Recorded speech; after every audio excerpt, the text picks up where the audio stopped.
നമ്മുടെ രക്ഷിതാവും കർത്താവുമായ യേശു ക്രിസ്തുവിൻ്റെ പരിശുദ്ധ നാമം വാഴ്ത്തപ്പെടുമാറാകട്ടെ. സന്നിഹിതരായിട്ടുള്ള എല്ലാ സഹോദരങ്ങളെയും, വിശേഷാൽ കർത്തൃവേലയിലായിരിക്കുന്ന അവിടുത്തെ ദാസന്മാരെയും ഞാൻ വന്ദനം ചെയ്യുകയാണ്. പുതുതായി പല സഹോദരങ്ങളും നമ്മുടെ നടുവിലുണ്ട്. അവരെല്ലാം നമ്മൾ ഈ മീറ്റിങ്ങിലേക്ക് സ്വാഗതം ചെയ്യുകയാണ്. ഒരുമിച്ച് നാം ദൈവസന്നിധിയിലായിരിക്കുന്നു. കർത്താവിൻ്റെ സാന്നിധ്യത്തിന് കീഴിൽ അവിടുത്തെ ശബ്ദത്തിനു വേണ്ടി നാം കാത്തിരിക്കുകയാണ്. പരിശുദ്ധാത്മാവ് നമ്മെ നയിക്കട്ടെ. കഴിഞ്ഞ 2-3 മാസങ്ങളായി നമ്മൾ ധ്യാനിച്ചുകൊണ്ടിരിക്കുന്നൊരു വിഷയമാണ് ക്രൂശിൻ്റെ ശത്രുക്കൾ എന്നുള്ളൊരു വിഷയം. ക്രൂശിൻ്റെ ശത്രുക്കൾ. അതിന് മാസങ്ങൾക്ക് മുമ്പ്, അല്ലെങ്കിൽ കഴിഞ്ഞ 2-3 വർഷമായിട്ട് ക്രൂശിക്കപ്പെട്ടവനായ ക്രിസ്തുവിനെ ഉയർത്തിക്കൊണ്ട് അതിൻ്റെ വിവിധ വശങ്ങൾ, രക്ഷയോടുള്ള ബന്ധത്തിൽ, സ്നാനത്തോടുള്ള ബന്ധത്തിൽ, ആത്മസ്നാനത്തോടുള്ള ബന്ധത്തിൽ ഒക്കെ ഇങ്ങനെ പറഞ്ഞ് മുന്നോട്ട് പോവുകയായിരുന്നു നമ്മൾ. അതിനിടയിൽ പലവിധമായ സംഭവങ്ങളൊക്കെ സംഭവിച്ചിട്ടുണ്ട്. ഞാൻ പറഞ്ഞതുപോലെ ഇടയ്ക്ക് ഇസ്രായേൽ ഹമാസ് യുദ്ധം വന്നപ്പോൾ നമ്മൾ ഒരു 2 മാസം ആ യുദ്ധത്തിലകപ്പെട്ടു. അങ്ങനെ അതിൽ നിന്ന് പുറത്തു വന്നിട്ട് വീണ്ടും നമ്മൾ ക്രൂശിൻ്റെ ശത്രുക്കളെ മുൻനിർത്തി മുന്നോട്ട് പോവുകയായിരുന്നു. ഇങ്ങനെ ഒരു ടോപ്പിക്ക് നമ്മൾ ഇങ്ങനെ വികസിപ്പിച്ച് കൊണ്ടുവന്നപ്പോൾ നമ്മുടെ മുമ്പിൽ 2 പ്രധാനപ്പെട്ട ചാപ്റ്ററുകളാണ് തുറന്നു വന്നത്. ഒന്ന് ഫിലിപ്പി ലേഖനം 1-ാം അധ്യായവും, അടുത്തത് ഫിലിപ്പി ലേഖനം 3-ാം അധ്യായവും. അങ്ങനെ ഈ 2 അധ്യായങ്ങളിൽ നിന്ന് നമുക്ക് മറഞ്ഞിരുന്നതായ ചില കാര്യങ്ങൾ പരിശുദ്ധാത്മാവ് തുറന്നു തരികയും ആ കാര്യങ്ങളെ നമ്മൾ ഗ്രഹിക്കുകയും ചെയ്യുകയായിരുന്നു. അതായത് 1-ാം അധ്യായത്തിൽ ഏത് വിധത്തിലാണെങ്കിലും അവർ ക്രിസ്തുവിനെ അല്ലയോ പ്രസംഗിക്കുന്നതെന്നും പറഞ്ഞ് പൗലോസ് ആശ്വാസം കൊള്ളുകയാണ്. ഏത് വിധത്തിലാണെങ്കിലും ക്രിസ്തുവിനെയാണല്ലോ പ്രസംഗിക്കുന്നത്. 1 പറഞ്ഞ് 2 എല്ലാ ആൾക്കാരും, അതായത് നമ്മുടെ പ്രിയപ്പെട്ടവരെല്ലാം, ജനിക്കാനുള്ള കൊച്ചു പോലും അത് ആ വാക്യം കൊണ്ടാണ് വരുന്നത്. ഏത് വിധത്തിലാണെങ്കിലും ക്രിസ്തുവിനെയാണല്ലോ പ്രസംഗിക്കുന്നതെന്നും പറഞ്ഞ്. അങ്ങനെ പറയാൻ പറ്റത്തില്ല. അത് വചനത്തിൻ്റെ ആഴം അറിയാത്തതുകൊണ്ടല്ലേ. അപ്പോൾ അങ്ങനെയാണ് നമ്മൾ ഈ ഒരു ധ്യാനത്തിലേക്ക് വന്നതും പരിശുദ്ധാത്മാവ് നമുക്ക് മറനീക്കി തുറന്നു തന്നതും. ഞാൻ എന്തുകൊണ്ടാണ് ഇപ്പോൾ ആമുഖത്തിൽ വീണ്ടും റിപ്പീറ്റ് ചെയ്യുന്നത്? പല പ്രിയപ്പെട്ടവരും നമ്മോട് കൂടെയുണ്ട്. നമ്മൾ കഴിഞ്ഞ ദിവസങ്ങളിൽ ചിന്തിച്ചതിലേക്ക് ഓടിക്കേറി പോയി കഴിഞ്ഞാൽ അവർക്ക് നമ്മോടൊപ്പം ചിന്തിച്ചു വരാനായിട്ട് ബുദ്ധിമുട്ട് വരും. അതുകൊണ്ട് അവരെ ഞാൻ ബഹുമാന പുരസ്സരം മാനിച്ചുകൊണ്ടാണ് ഇവിടെ എന്താണ് കഴിഞ്ഞ നാളുകളിൽ പറഞ്ഞുകൊണ്ടിരുന്നത് എന്നുള്ളത് ഒരു രത്നച്ചുരുക്കം, ചില മിനിറ്റുകൾ, സെക്കൻഡുകൾ മാത്രം അങ്ങ് പറഞ്ഞങ്ങ് വിടുകയാണ്, ഓടിച്ചു വിടുകയാണ്.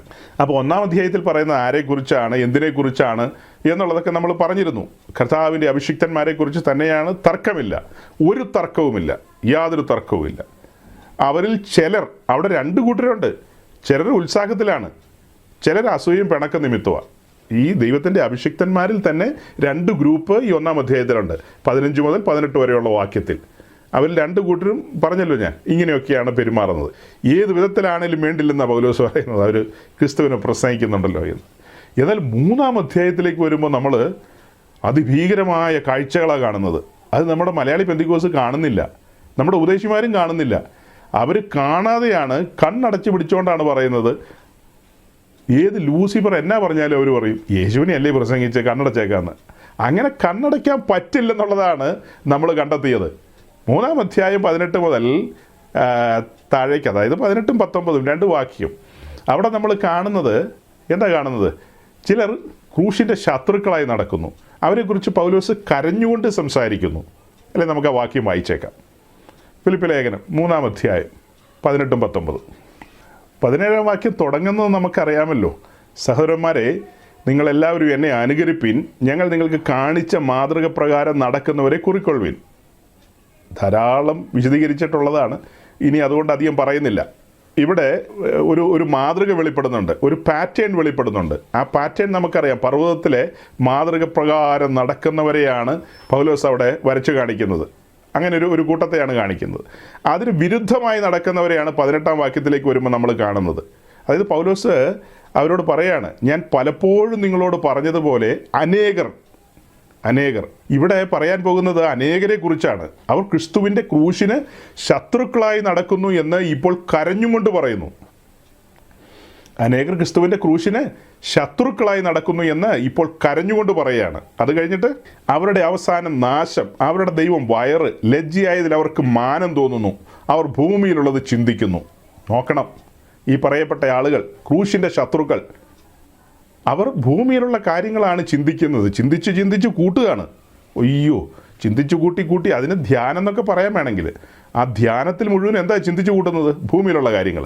എന്നിട്ട് അതാണ് വന്ന് പ്രസംഗിക്കുന്നത്, അതാണ് പഠിപ്പിക്കുന്നത്. ലജ്ജയായതിൽ അവർക്ക് മാനം തോന്നുന്നു. അവരുടെ അവസാനം നാശം. അവരുടെ ദൈവം വയറ്, അവരുടെ അവസാന നാശമാണ്. അപ്പോൾ അതിന് തൊട്ട് മുമ്പ് 18-ാം വാക്യത്തിൽ നമ്മൾ കണ്ടത്, അനേകർ ക്രിസ്തുവിൻ്റെ ക്രൂശിൻ്റെ ശത്രുക്കളായി നടക്കുന്നു എന്ന് ഞാൻ കരഞ്ഞും കൊണ്ട് നിങ്ങളോട് പറയുന്നു എന്നാണ്. കരഞ്ഞും കൊണ്ട് പറയുന്നു അല്ലേ? ഇപ്പോൾ അദ്ദേഹം പറയുന്നത് കരഞ്ഞുകൊണ്ടാണ്. മുന്നമേയൊക്കെ ഒത്തിരി കാര്യങ്ങൾ പറഞ്ഞിട്ടുണ്ട്. എന്നിട്ടും വിശ്വാസികൾ പഠിക്കാതെ വരുന്നതുകൊണ്ടാണ് ഈ മനുഷ്യന് കരയേണ്ടി വന്നത്. ഈ വാക്യങ്ങളെ മുൻനിർത്തിക്കൊണ്ട് നമ്മൾ ചിന്തിച്ചു കഴിഞ്ഞാൽ നമ്മൾ എന്താ മനസ്സിലാക്കുന്നത്? 1-ാം അധ്യായത്തിൽ പറയുന്ന ആളുകളെക്കുറിച്ച് പറഞ്ഞ കാര്യങ്ങളാണോ 3-ാം അധ്യായത്തിൽ പറയുന്നത്? ഒരിക്കലുമല്ല സഹോദരങ്ങളെ. ഇത് രണ്ടും രണ്ട് കാര്യമാണ്. ക്രൂശിൻ്റെ ശത്രുക്കളുണ്ട്. അവർ പർവ്വതത്തിലെ മാതൃക പ്രകാരം നടക്കുന്നവരല്ല. അവരെയല്ല ശ്രദ്ധിച്ചു നോക്കേണ്ടത്, അവരെയല്ല ഉറ്റു നോക്കേണ്ടത്. അങ്ങനെ നടക്കുന്നവരുണ്ട്, അവരെയാണ് ഉറ്റു നോക്കേണ്ടത്. അവരിൽ നിന്നാണ് കേട്ടു പഠിക്കേണ്ടത്. അതിന് പകരം ഇത്തരക്കാരിൽ നിന്ന് കേട്ടു പഠിച്ചാൽ, ഇത്തരക്കാരെ ഉറ്റുനോക്കിയാൽ, ഇവരുടെ പിന്നിലൂടെ സഞ്ചരിച്ചാൽ നാശമായിരിക്കും. അങ്ങനെയല്ലേ വായിക്കുന്നത്? അവരുടെ അവസാനം നാശമാണ്. അപ്പോൾ അവരോട് കൂടെ നിൽക്കുന്നവരുടെ അവസാനമോ? അങ്ങനെ വാക്യത്തിൽ ഇല്ലല്ലോ വാസ്ത്ര എന്നാണ് ചിലർ പറയുന്നത്. അങ്ങനെയൊക്കെ ഉണ്ട്. അതാണ് വരികൾക്ക് ഇടയിലൂടെ വായിക്കണമെന്ന് പറയും. അവരുടെ അവസാനം നാശമാണെങ്കിൽ അവരോട് ഒട്ടിച്ചേർന്ന് നിൽക്കുന്നവരുടെ അവസാനമോ എന്തായിരിക്കും? അവരുടെ അവസാനം അതിലും ഭയാനകമായിരിക്കും. കാരണം ഈ പറയപ്പെട്ട ആളുകളോട് കൂട്ടുകൂടി നടന്നു കഴിഞ്ഞാൽ ചെന്നെത്തുന്നത് നിത്യനാശത്തിലല്ലേ? ഇവരെല്ലാം ഒരേ മനസ്സുകാരാണ്. അതാണ് ഒട്ടിച്ചേർന്ന് നിൽക്കുന്നത്. ഇവരെല്ലാം ഒരേ മനസ്സുകാരാണ്. കഴിഞ്ഞ ആഴ്ച ഞാനത് മെസ്സേജിൽ പറഞ്ഞായിരുന്നു, കൃത്യമായി പറഞ്ഞായിരുന്നു. എന്തുകൊണ്ടാണ് ജനം ഈ ന്യൂ ജനറേഷൻ പെന്തിക്കോസ്റ്റ് എന്ന് പറയുന്ന ഈ കൂട്ടങ്ങളിലേക്ക് ഇടിച്ചു കയറുന്നത്? തങ്ങൾക്ക് ബോധിച്ചതുപോലെ നടക്കാം. അവിടെ ഒരു പാറ്റേൺ ഇല്ല. നമ്മളിവിടെ ചരട് പിടിക്കുക, ഇവിടെ ഉദയജിയുടെ കയ്യിൽ ചരട് ഇരിക്കുക, അളവ് നൂലും തൂക്കുകട്ടയും ഇരിക്കുക. അളവ് നൂലും തൂക്കുകട്ടയും കാണുമ്പോൾ തന്നെ അതെങ്ങാനും എടുത്താൽ മതി, സൂം മീറ്റിങ്ങിൽ നിന്ന് വരെ ആൾക്കാർ ഓടിപ്പോവും. എത്രയോ തവണ ആളുകൾ പോകുന്നത് ഞാൻ കണ്ടിട്ടുണ്ട്. വലിയ ആകാംക്ഷയിൽ പലരും നമ്മുടെ മീറ്റിങ്ങിൽ വന്നിട്ടുണ്ട്. അതേസമയം മീറ്റിംഗ് തുടങ്ങി കുറച്ച് നേരം കഴിയുമ്പോഴത്തേക്ക് അളവ് നൂലങ്ങ് എടുത്ത് പിടിക്കുന്നു, പിന്നെ തൂക്കുകട്ട പുറത്തെടുക്കുന്നു, അങ്ങനെ അതിൻ്റെ വെർട്ടിക്കൽ ഹൊറിസോണ്ടൽ നോക്കുന്നു, പിന്നെ ചുറ്റി എടുക്കുന്ന കാണുമ്പോഴേ അവർ പറയും അയ്യോ അവിടെ വിമർശനമാണെന്ന് പറഞ്ഞിട്ട് അവർ പോകും. എന്തോന്ന് വിമർശനം? ഇവിടെ ചുറ്റികയുണ്ട്, നിങ്ങൾ കടന്നു വരുവീൻ. നല്ല ഒന്നാം തരം ഹാമറിങ് നടക്കുന്ന ഇടമാണ്. ഹാമറിങ്, ചുറ്റികയ്ക്ക് അടി കിട്ടുമെന്ന്. അതുപോലെ ഇവിടെ ഉളിയുണ്ട് കൊത്തുപണികൾ ചെയ്യാൻ, ഇവിടെ അരമുണ്ട് റബ്ബ് ചെയ്യാൻ. അതായത് മിനുസപ്പെടുത്തണമല്ലോ. പരിപരിപ്പുമായിട്ടല്ലേ നമ്മൾ ഈ വരുന്നത്. പരിപരിപ്പി വരുന്നവനെ പരിപരിപ്പ് എന്നൊക്കെ പറഞ്ഞാൽ എന്താണെന്ന് മനസ്സിലായോ? പരിപ്പല്ല, ഒരു പരിപരിപ്പുണ്ടല്ലോ എല്ലാവർക്കും. അതൊക്കെ ഒന്ന് റബ്ബ് ചെയ്തെടുക്കണം. അങ്ങനെ പല കാര്യങ്ങളുണ്ട്. അങ്ങനെ ഇത് മനോഹരമായ നിലയിൽ ഈ കല്ലാക്കി തീർക്കണം. കാട്ടുകല്ലല്ലായിരുന്നോ, വെട്ടിയെടുത്തങ്ങ് കൊണ്ടുവന്നല്ലേ ഉള്ളൂ. അവൻ്റെ അടുക്കൽ വന്നങ്ങ് ജീവൻ പ്രാപിച്ചെന്നേ ഉള്ളൂ. ഇനി ഈ കല്ല് പണിയപ്പെട്ട് ഒരുക്കപ്പെട്ട് മനോഹരമായ കല്ലായി മാറണം. തീയിലൂടെയും വെള്ളത്തിലൂടെയൊക്കെ കടത്തേണ്ടതുണ്ട്. അങ്ങനെ അനവധിയായ പ്രോസസ്സുകളിലൂടെയൊക്കെ കടത്തി അവസാനം ഈ കല്ല് നമ്മൾ കാണുന്നൊരു കാഴ്ചയുണ്ട്. എൻ്റെ കർത്താവേ, വെളിപ്പാട് ദിവസം 21-ാം അധ്യായം വരെ പോകണം. ഇപ്പം നമ്മൾ എവിടെ നിന്ന് പറഞ്ഞ് ഫിലിപ്പിയ ലേഖനം എത്ര പേജ് മറിച്ചാലാന്നറിയാവോ?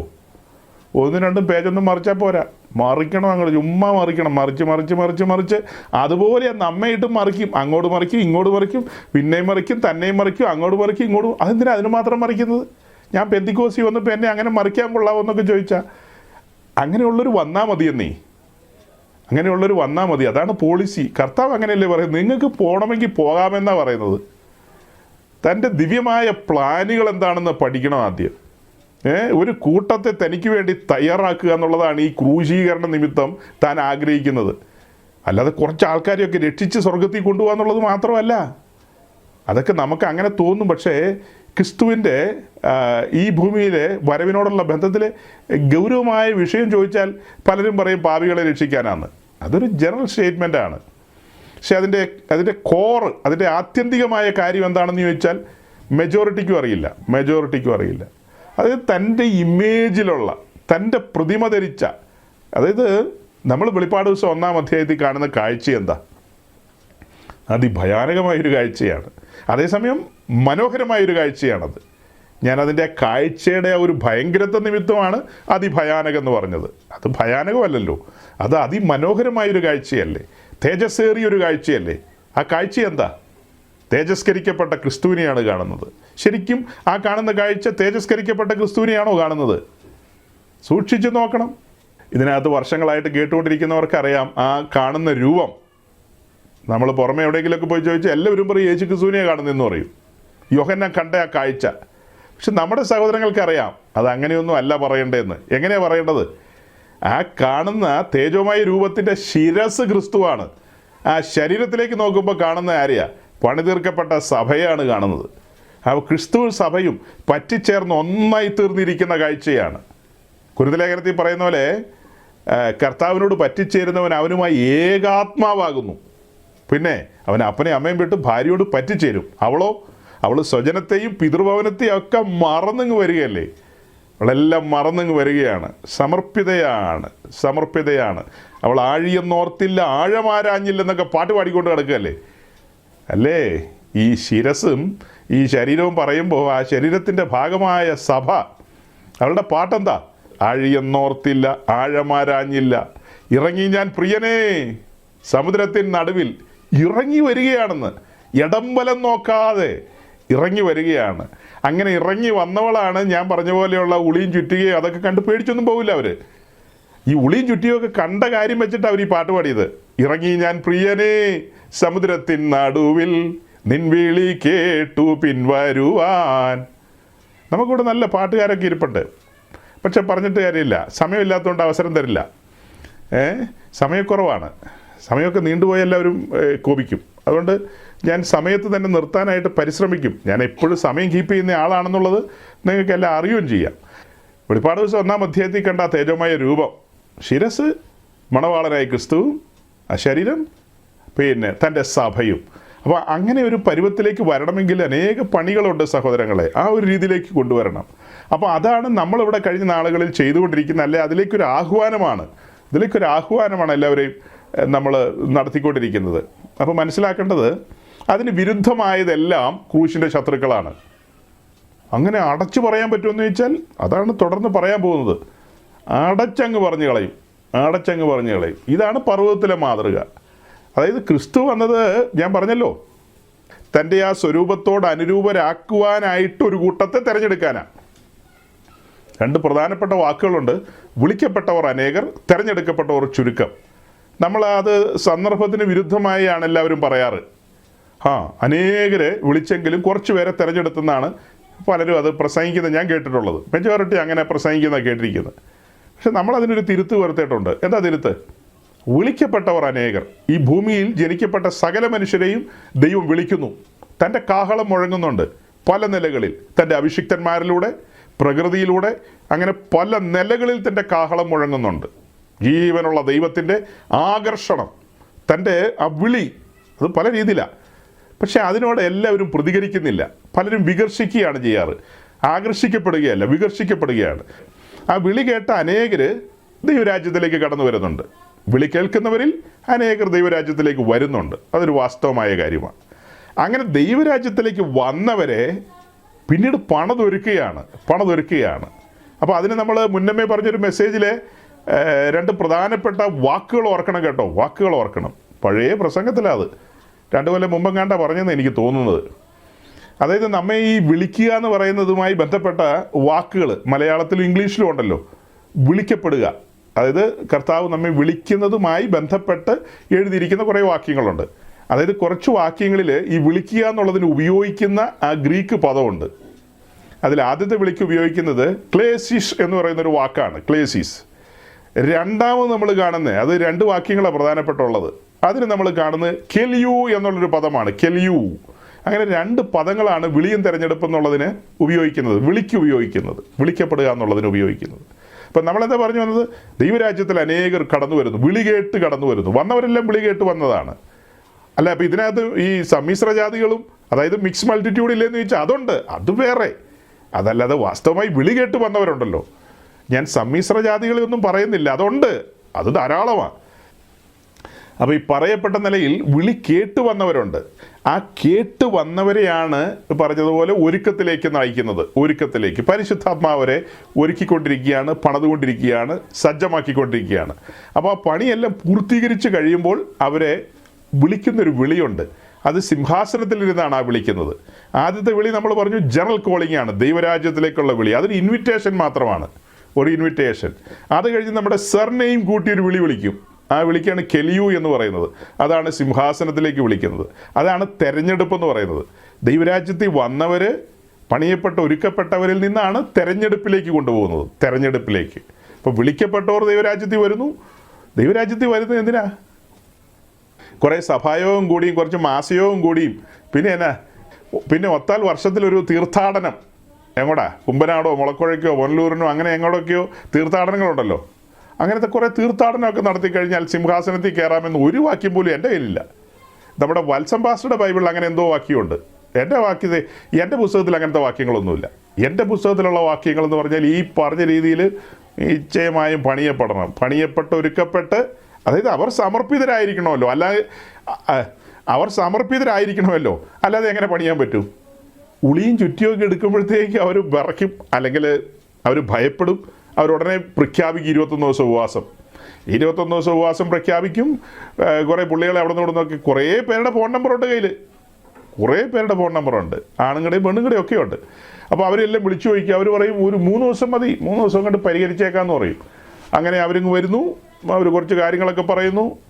അങ്ങനെ ഈ പണിയൊക്കെ റദ്ദ് ചെയ്യുന്നു, അവർ എല്ലാം ക്യാൻസൽ ചെയ്ത് യേശുവിൻ നാമത്തിൽ ഫ്രീ ആക്കിയിരിക്കുന്നു. നീ ഇനി ഈ ബലത്തോടെ പൊക്കോളാൻ പറയും. എങ്ങോട്ട് പൊക്കോളാൻ? നീ ഊടാടി നടന്നോളാനാ പറയുന്നത് ഈ ബലത്തോടെ. അങ്ങനെ ഊടാടി നടന്നു കഴിഞ്ഞിട്ട് നമ്മൾ നോക്കുമ്പോഴത്തേക്ക് മൊത്തം പഞ്ഞിക്കുടം പോലെ നടക്കും. അങ്ങനെ നമ്മൾ നോക്കിയിരിക്കുമ്പോഴത്തേക്ക് മൊത്തം പഞ്ഞിക്കുടം പോലെ നരയ്ക്കും. നരയും കഴിഞ്ഞ് നോക്കിക്കൊണ്ടിരിക്കുമ്പോഴായിരിക്കും ഒരു വിളി വരുന്നത്. ആ വിളി ഏതാ? പെട്ടിക്കകത്തേക്ക് കയറാനുള്ള വിളിയാണ്. അങ്ങനെ പെട്ടിക്കകത്തേക്ക് കയറി ഇവിടുന്ന് പാട്ടും പാടി കൊണ്ടുപോകും. ലോകേ ഞാൻ എന്നോട്ടം തികച്ചു, ആ പാട്ടൊക്കെ പാടും. അങ്ങനെ ഈ പാട്ടൊക്കെ പാടിക്കൊണ്ടെല്ലാം അങ്ങനെ കൊണ്ടുപോകും. അത് കഴിഞ്ഞിട്ട് പിന്നെ അവിടെ ചെന്ന് കഴിയുമ്പോൾ പേരൊക്കെ വിളിക്കും, എല്ലാവരും വിളിക്കുമ്പോഴാണ് അവിടെ പ്രതിഫലങ്ങൾ, കിരീടങ്ങൾ ഒക്കെ, ഏറ്റവും ഉന്നതമായ പദവി, കുഞ്ഞാടിൻ്റെ കാന്ത വെളിപ്പെടാൻ പോവുക. കാന്ത പണിയപ്പെട്ട് ഒരുക്കപ്പെട്ട്. നമ്മളെ യെശയ്യാവ് 54 11 12 വായിച്ചിട്ടില്ലേ? 11 12 വായിച്ചു നോക്കിയേ. യെശയ്യാവ് 54, ഐശയ്യ 54. പെന്തിക്കോസുകാർ ബാൻ ചെയ്തിരിക്കുന്ന വാക്യങ്ങളത്. അരിഷ്ടയും കൊടുങ്കാറ്റിനാൽ അടിക്കപ്പെട്ട ആശ്വാസമറ്റവളുമായുള്ളവേ, ഞാൻ നിന്റെ കല്ല് അഞ്ജനത്തിൽ പതിക്കുകയും നീലക്കല്ലുകൊണ്ട് നിന്റെ അടിസ്ഥാനം ഇടുകയും ചെയ്യും. ഞാൻ നിന്റെ താഴികക്കുടങ്ങളെ പത്മരാഗം കൊണ്ടും നിന്റെ ഗോപുരങ്ങളെ പുഷ്പരാഗം കൊണ്ടും നിന്റെ അറ്റങ്ങളെ ഒക്കെ മനോഹരമായ കല്ലുകൊണ്ടും ഉണ്ടാക്കും. അരിഷ്ടയും കൊടുങ്കാറ്റിനാൽ അടിക്കപ്പെട്ട ആശ്വാസമറ്റവളുമായുള്ളവേ, ഇതൊരു ശാപത്തിൻ്റെ ലക്ഷണമല്ലേ? നിശ്ചയമായും ഇതൊരു ശാപത്തിൻ്റെ ലക്ഷണമാവാനാണ് സാധ്യത. രക്ഷിക്കപ്പെട്ട് സ്നാനപ്പെട്ട അന്യഭാഷയൊക്കെ പറഞ്ഞ് പെന്തിക്കോസിൽ നിൽക്കുന്ന ഒരാൾ അരിഷ്ടയായിട്ടിരിക്കാൻ പാടുണ്ടോ? കൊടുങ്കാറ്റിനാൽ അടിക്കപ്പെടാൻ പാടുണ്ടോ? അതൊരു ശത്രുവിൻ്റെ പോരാന്നാണ് എനിക്ക് തോന്നുന്നത്. മൊത്തം പോരും ഇങ്ങനത്തെ പോരാട്ടങ്ങളും ഇടപാടുകളും എല്ലാവരുടെയും കയ്യിൽ. ഈ വചനത്തിന് മുമ്പിൽ ഇരുന്നതൊന്നും ധ്യാനിക്കുന്നൊന്നുമില്ല. അതായത് മേലാൽ സംഭവിക്കാനുള്ളതും ഇതിൻ്റെ ഇങ്ങേയറ്റം മുതൽ അങ്ങേയറ്റം വരെയുള്ളതൊന്നും ആത്മാവിൽ കാണുന്നില്ലെന്നേ. ഇങ്ങേയറ്റം എന്ന് പറഞ്ഞാൽ എവിടെയാണ്? നമ്മൾ ഉൽപ്പത്തി പുസ്തകം 1-ാം അധ്യായത്തിൽ കൂട്ടിക്കോ. പിന്നെ അങ്ങേയറ്റോ അത് വെളിപ്പാട് ദിവസം 22-ാം അധ്യായം കൂട്ടിക്കോ. ഇവിടെ മുതൽ അവിടം വരെയുള്ള കാര്യങ്ങൾ ആത്മാവിൽ കാണണ്ടേ? കണ്ടു കഴിഞ്ഞാൽ പിന്നെ വല്ലോ ഭയത്തിൻ്റെയോ നിരാശയുടെയോ പ്രത്യാശയറ്റതോ ആയ കാര്യങ്ങളുടെ വല്ലോ ആവശ്യമുണ്ടോ? ഇവിടെ പറയുന്നത് എന്താ? അരിഷ്ടയും കൊടുങ്കാറ്റിനാൽ അടിക്കപ്പെട്ട ആശ്വാസമറ്റ ഒരു അനുഭവം ഉണ്ടായിട്ടുണ്ട്. അതൊക്കെ സത്യമാണ്. അവരോട് പറയാണ്, ഞാൻ നിൻ്റെ കല്ല് അജ്ഞാനത്തിൽ പതിക്കുകയും നീലക്കല്ല് കൊണ്ട് നിൻ്റെ അടിസ്ഥാനം ഇടുകയും ചെയ്യും. ഞാൻ നിൻ്റെ താഴികക്കുടങ്ങളെ പത്മരാഗം കൊണ്ടും നിൻ്റെ ഗോപുരങ്ങളെ പുഷ്യരാഗം കൊണ്ടും നിൻ്റെ അറ്റങ്ങളൊക്കെ ഈ മനോഹരമായ കല്ലുകൾ കൊണ്ടും ഉണ്ടാക്കും. അപ്പോൾ ഈ പറഞ്ഞ അനുഭവങ്ങളിലൂടെയൊക്കെ പോകുമ്പോൾ മനോഹരമായ കല്ലുകളാണ് നമുക്ക് ലഭിക്കുന്നത്. ഈ പറയപ്പെട്ട അനുഭവങ്ങളിലൂടെയൊക്കെ പോകുമ്പോൾ മനോഹരമായ കല്ലുകൾ ലഭിക്കുകയാണ്. അല്ലെങ്കിൽ നാം മനോഹരമായ കല്ലുകളായി മാറുകയാണ്. പുതിയ യെരൂശലേമിൻ്റെ 12 കല്ലുകളെക്കുറിച്ച് പഠിക്കണം. പുതിയ യെരൂശലേമിൻ്റെ 12 കല്ലുകൾ. ആ 12 കല്ലുകളും ക്രിസ്തുവിൻ്റെ ക്യാരക്ടറിനെ വെളിപ്പെടുന്നതാണ്. അവൻ്റെ ദിവ്യ സ്വഭാവത്തെയാണ് എക്സ്പ്ലെയിൻ ചെയ്യേണ്ടത്. ഓരോ കല്ലും പുറത്തെടുത്തിട്ട് ഓരോ കല്ലുകളെയും പുറത്തെടുത്ത്, കല്ലല്ല കേട്ടോ, തേജസ്സിൻ്റെ രത്നങ്ങൾ. പറയുമ്പോൾ അങ്ങ് കല്ലെന്ന് എഴുതി വെച്ചതുകൊണ്ട് അങ്ങ് പറഞ്ഞതേ ഉള്ളൂ, ചുമ്മാ കല്ലൊന്നും അല്ല. തേജസ്സിൻ്റെ രത്നങ്ങളായി മാറിയിരിക്കുകയാണ്. അപ്പോൾ അങ്ങനെ തേജസ്സിൻ്റെ രത്നങ്ങളായി മാറിയിരിക്കുന്ന ഈ കല്ലുകളെക്കുറിച്ച് നമ്മൾ പഠിച്ചു വരുമ്പോഴാണ് ക്രിസ്തുവിൻ്റെ ദിവ്യ സ്വഭാവത്തെക്കുറിച്ച് ആഴത്തിൽ മനസ്സിലാക്കുന്നത്. അപ്പം ആ ദിവ്യ സ്വഭാവത്തിന് പങ്കാളിത്തം വഹിക്കാൻ വിളിക്കപ്പെട്ടവരായവർ ആ നിലയിലേക്ക് എത്തിച്ചേരുമ്പോൾ, അതാണ് വെളിപ്പാട് ദിവസം പറയുന്നത്, ജയിക്കുന്നവന് ഞാൻ എന്നോട് കൂടെ എൻ്റെ സിംഹാസനത്തിൽ ഇരിക്കാൻ വരം നൽകുമെന്ന്. അപ്പം അങ്ങനെ ആ ഒരു നിലയിൽ ജയാളികളുടെ സംഘമാണ് പുതിയ യെരൂശലേമിൻ്റെ കല്ലുകൾ എന്ന നിലയിൽ പരിവപ്പെടുന്നതും രൂപാന്തരപ്പെടുന്നതും. ജയാളികളുടെ സംഘം. അപ്പോൾ വിളിക്കപ്പെട്ടവരെല്ലാം പുതിയ ഭൂമി വരും. അതിൽ നിന്ന് തെരഞ്ഞെടുപ്പ് പ്രാപിക്കുന്ന കല്ലുകൾ മാത്രം, പണിയപ്പെട്ട കല്ലുകൾ മാത്രം, ജീവിതത്തിൽ പലവിധമായ പ്രതിസന്ധികളിലൂടെ, കാറ്റുകളിലൂടെ, കൊടുങ്കാറ്റുകളിലൂടെ, പിന്നെ തീയിലൂടെയും വെള്ളത്തിലൂടെയും എന്നും വേണ്ട. അപ്പോസ്തലന്മാർ അങ്ങനെയല്ലേ പറഞ്ഞിരിക്കുന്നത്? അപ്പോസ്തലനായ പത്രോസ് എന്താ പറയുന്നത്? അഗ്നിശോധനയെങ്കിൽ ഒരു അപൂർവ കാര്യം വന്നുകൂടിയെന്ന് വെച്ച് ഒന്നും ഭയപ്പെടേണ്ടെന്ന്. ഇതൊന്നും ഒരു അപൂർവ കാര്യമല്ല, ഇതെല്ലാം പ്ലാൻഡാണ്. വലിയവനായ ദൈവത്തിൻ്റെ പദ്ധതിയുടെ ഭാഗമാണ്. നമ്മൾ ഈ ഭൂമി ജനിക്കുന്നതിന് മുമ്പ് ഈ പറഞ്ഞ കാര്യങ്ങളൊക്കെ നേരത്തെ സജ്ജമാണ്. ഇതെല്ലാം പ്ലാനിലുള്ളതാണ്. നമ്മൾ നടന്നു പോകേണ്ട വഴിത്താരകൾ, എത്ര km/h ആണ് നമ്മുടെ കാറ്റ് നമുക്ക് നമ്മുടെ ജീവിതത്തിൽ അടിക്കേണ്ടതെന്നൊക്കെ മുന്നമേ പറഞ്ഞു വെച്ചിട്ടുണ്ട്. ഇന്ന് നമുക്ക് നമ്മുടെ പ്രസംഗത്തിലേക്ക് പോകാൻ പറ്റുന്നതിന് മുമ്പ് കടുപ്പമേറിയ വാക്യങ്ങളാണ് മൊത്തം വരുന്നത്. എനിക്കറിയില്ല ഇത്ര കടുപ്പത്തിലുള്ള വാക്യങ്ങൾ വരുന്നതിനാണ്. കടിച്ചാൽ പൊട്ടാത്ത വാക്യങ്ങളാണ്. യെശയ്യാവ് 48:10 വായിച്ചോ. ഇതാ ഞാൻ നിന്നെ ഊതിക്കഴിച്ചിരിക്കുന്നു, വെള്ളിയെ പോലെ അല്ലതാനും. ഞാൻ നിന്നെ കഷ്ടതയുടെ ചൂളയിലാകുന്നു ശോധന കഴിച്ചത്. ഈ വാക്യം നമ്മൾ വളരെ മനോഹരമായ ഒരു വാക്യം എന്ന നിലയിൽ പരിഗണിക്കുന്നതാണ്.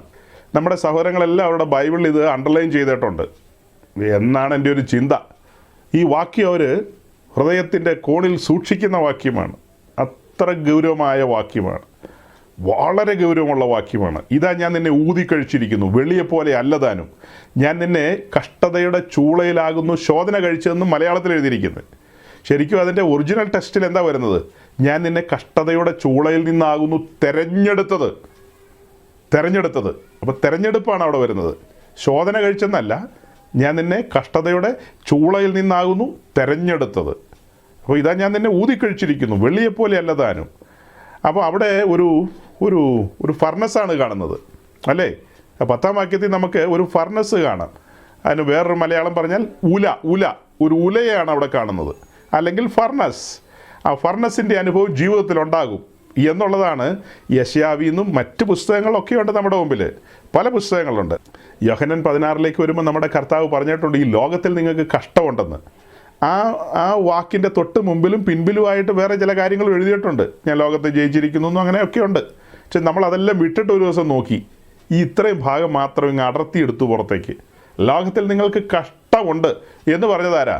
നമ്മുടെ കർത്താവ് ഈശോ മിശിഹായ. അപ്പോൾ ഒത്തിരി ആൾക്കാർ അവിടെ ഇവിടെ നിന്ന് പറയുകയാണ് ലോകത്തിൽ നിങ്ങൾക്ക് കഷ്ടമൊന്നും ഇല്ലെന്ന്. അങ്ങനെ പറയുന്നവരെല്ലാം കൊള്ളക്കാരാണെന്നാണ് അവർ പറയുന്നത്. അതായത് നമ്മളെപ്പോലെയുള്ള ആൾക്കാരെ ലോകത്തിൽ നിങ്ങൾക്ക് കഷ്ടമുണ്ടെന്ന് പ്രസംഗിക്കുന്നവരൊക്കെ, ലോകത്തിൽ നിങ്ങൾക്ക് കഷ്ടമുണ്ടെന്ന് പ്രസംഗിക്കുന്നവരൊക്കെ അവരൊക്കെ പിശാചിൻ്റെ ഏജൻ്റാണെന്നാണ് പറയുന്നത്. ശരിക്കുമുള്ള പാസ്റ്റർമാരെന്ന് പറയുന്നത് കഷ്ടമില്ലെന്ന് പറയുന്നവരാണ്. അവരാണ് വെളിപ്പാട് കിട്ടിയവരെന്നാണ് അവർ സ്വയം അഭിമാനിക്കുന്നത്. അവർ പറയുന്ന വെളിപ്പാടെന്താ? ക്രിസ്തു കഷ്ടം മുഴുവനും അനുഭവിച്ചു, ഒരിറ്റ് കഷ്ടം ഇനി മിച്ചം വെച്ചിട്ടില്ല. ആ കഷ്ടം മുഴുവൻ കർത്താവ് അനുഭവിച്ച് തീർന്നു.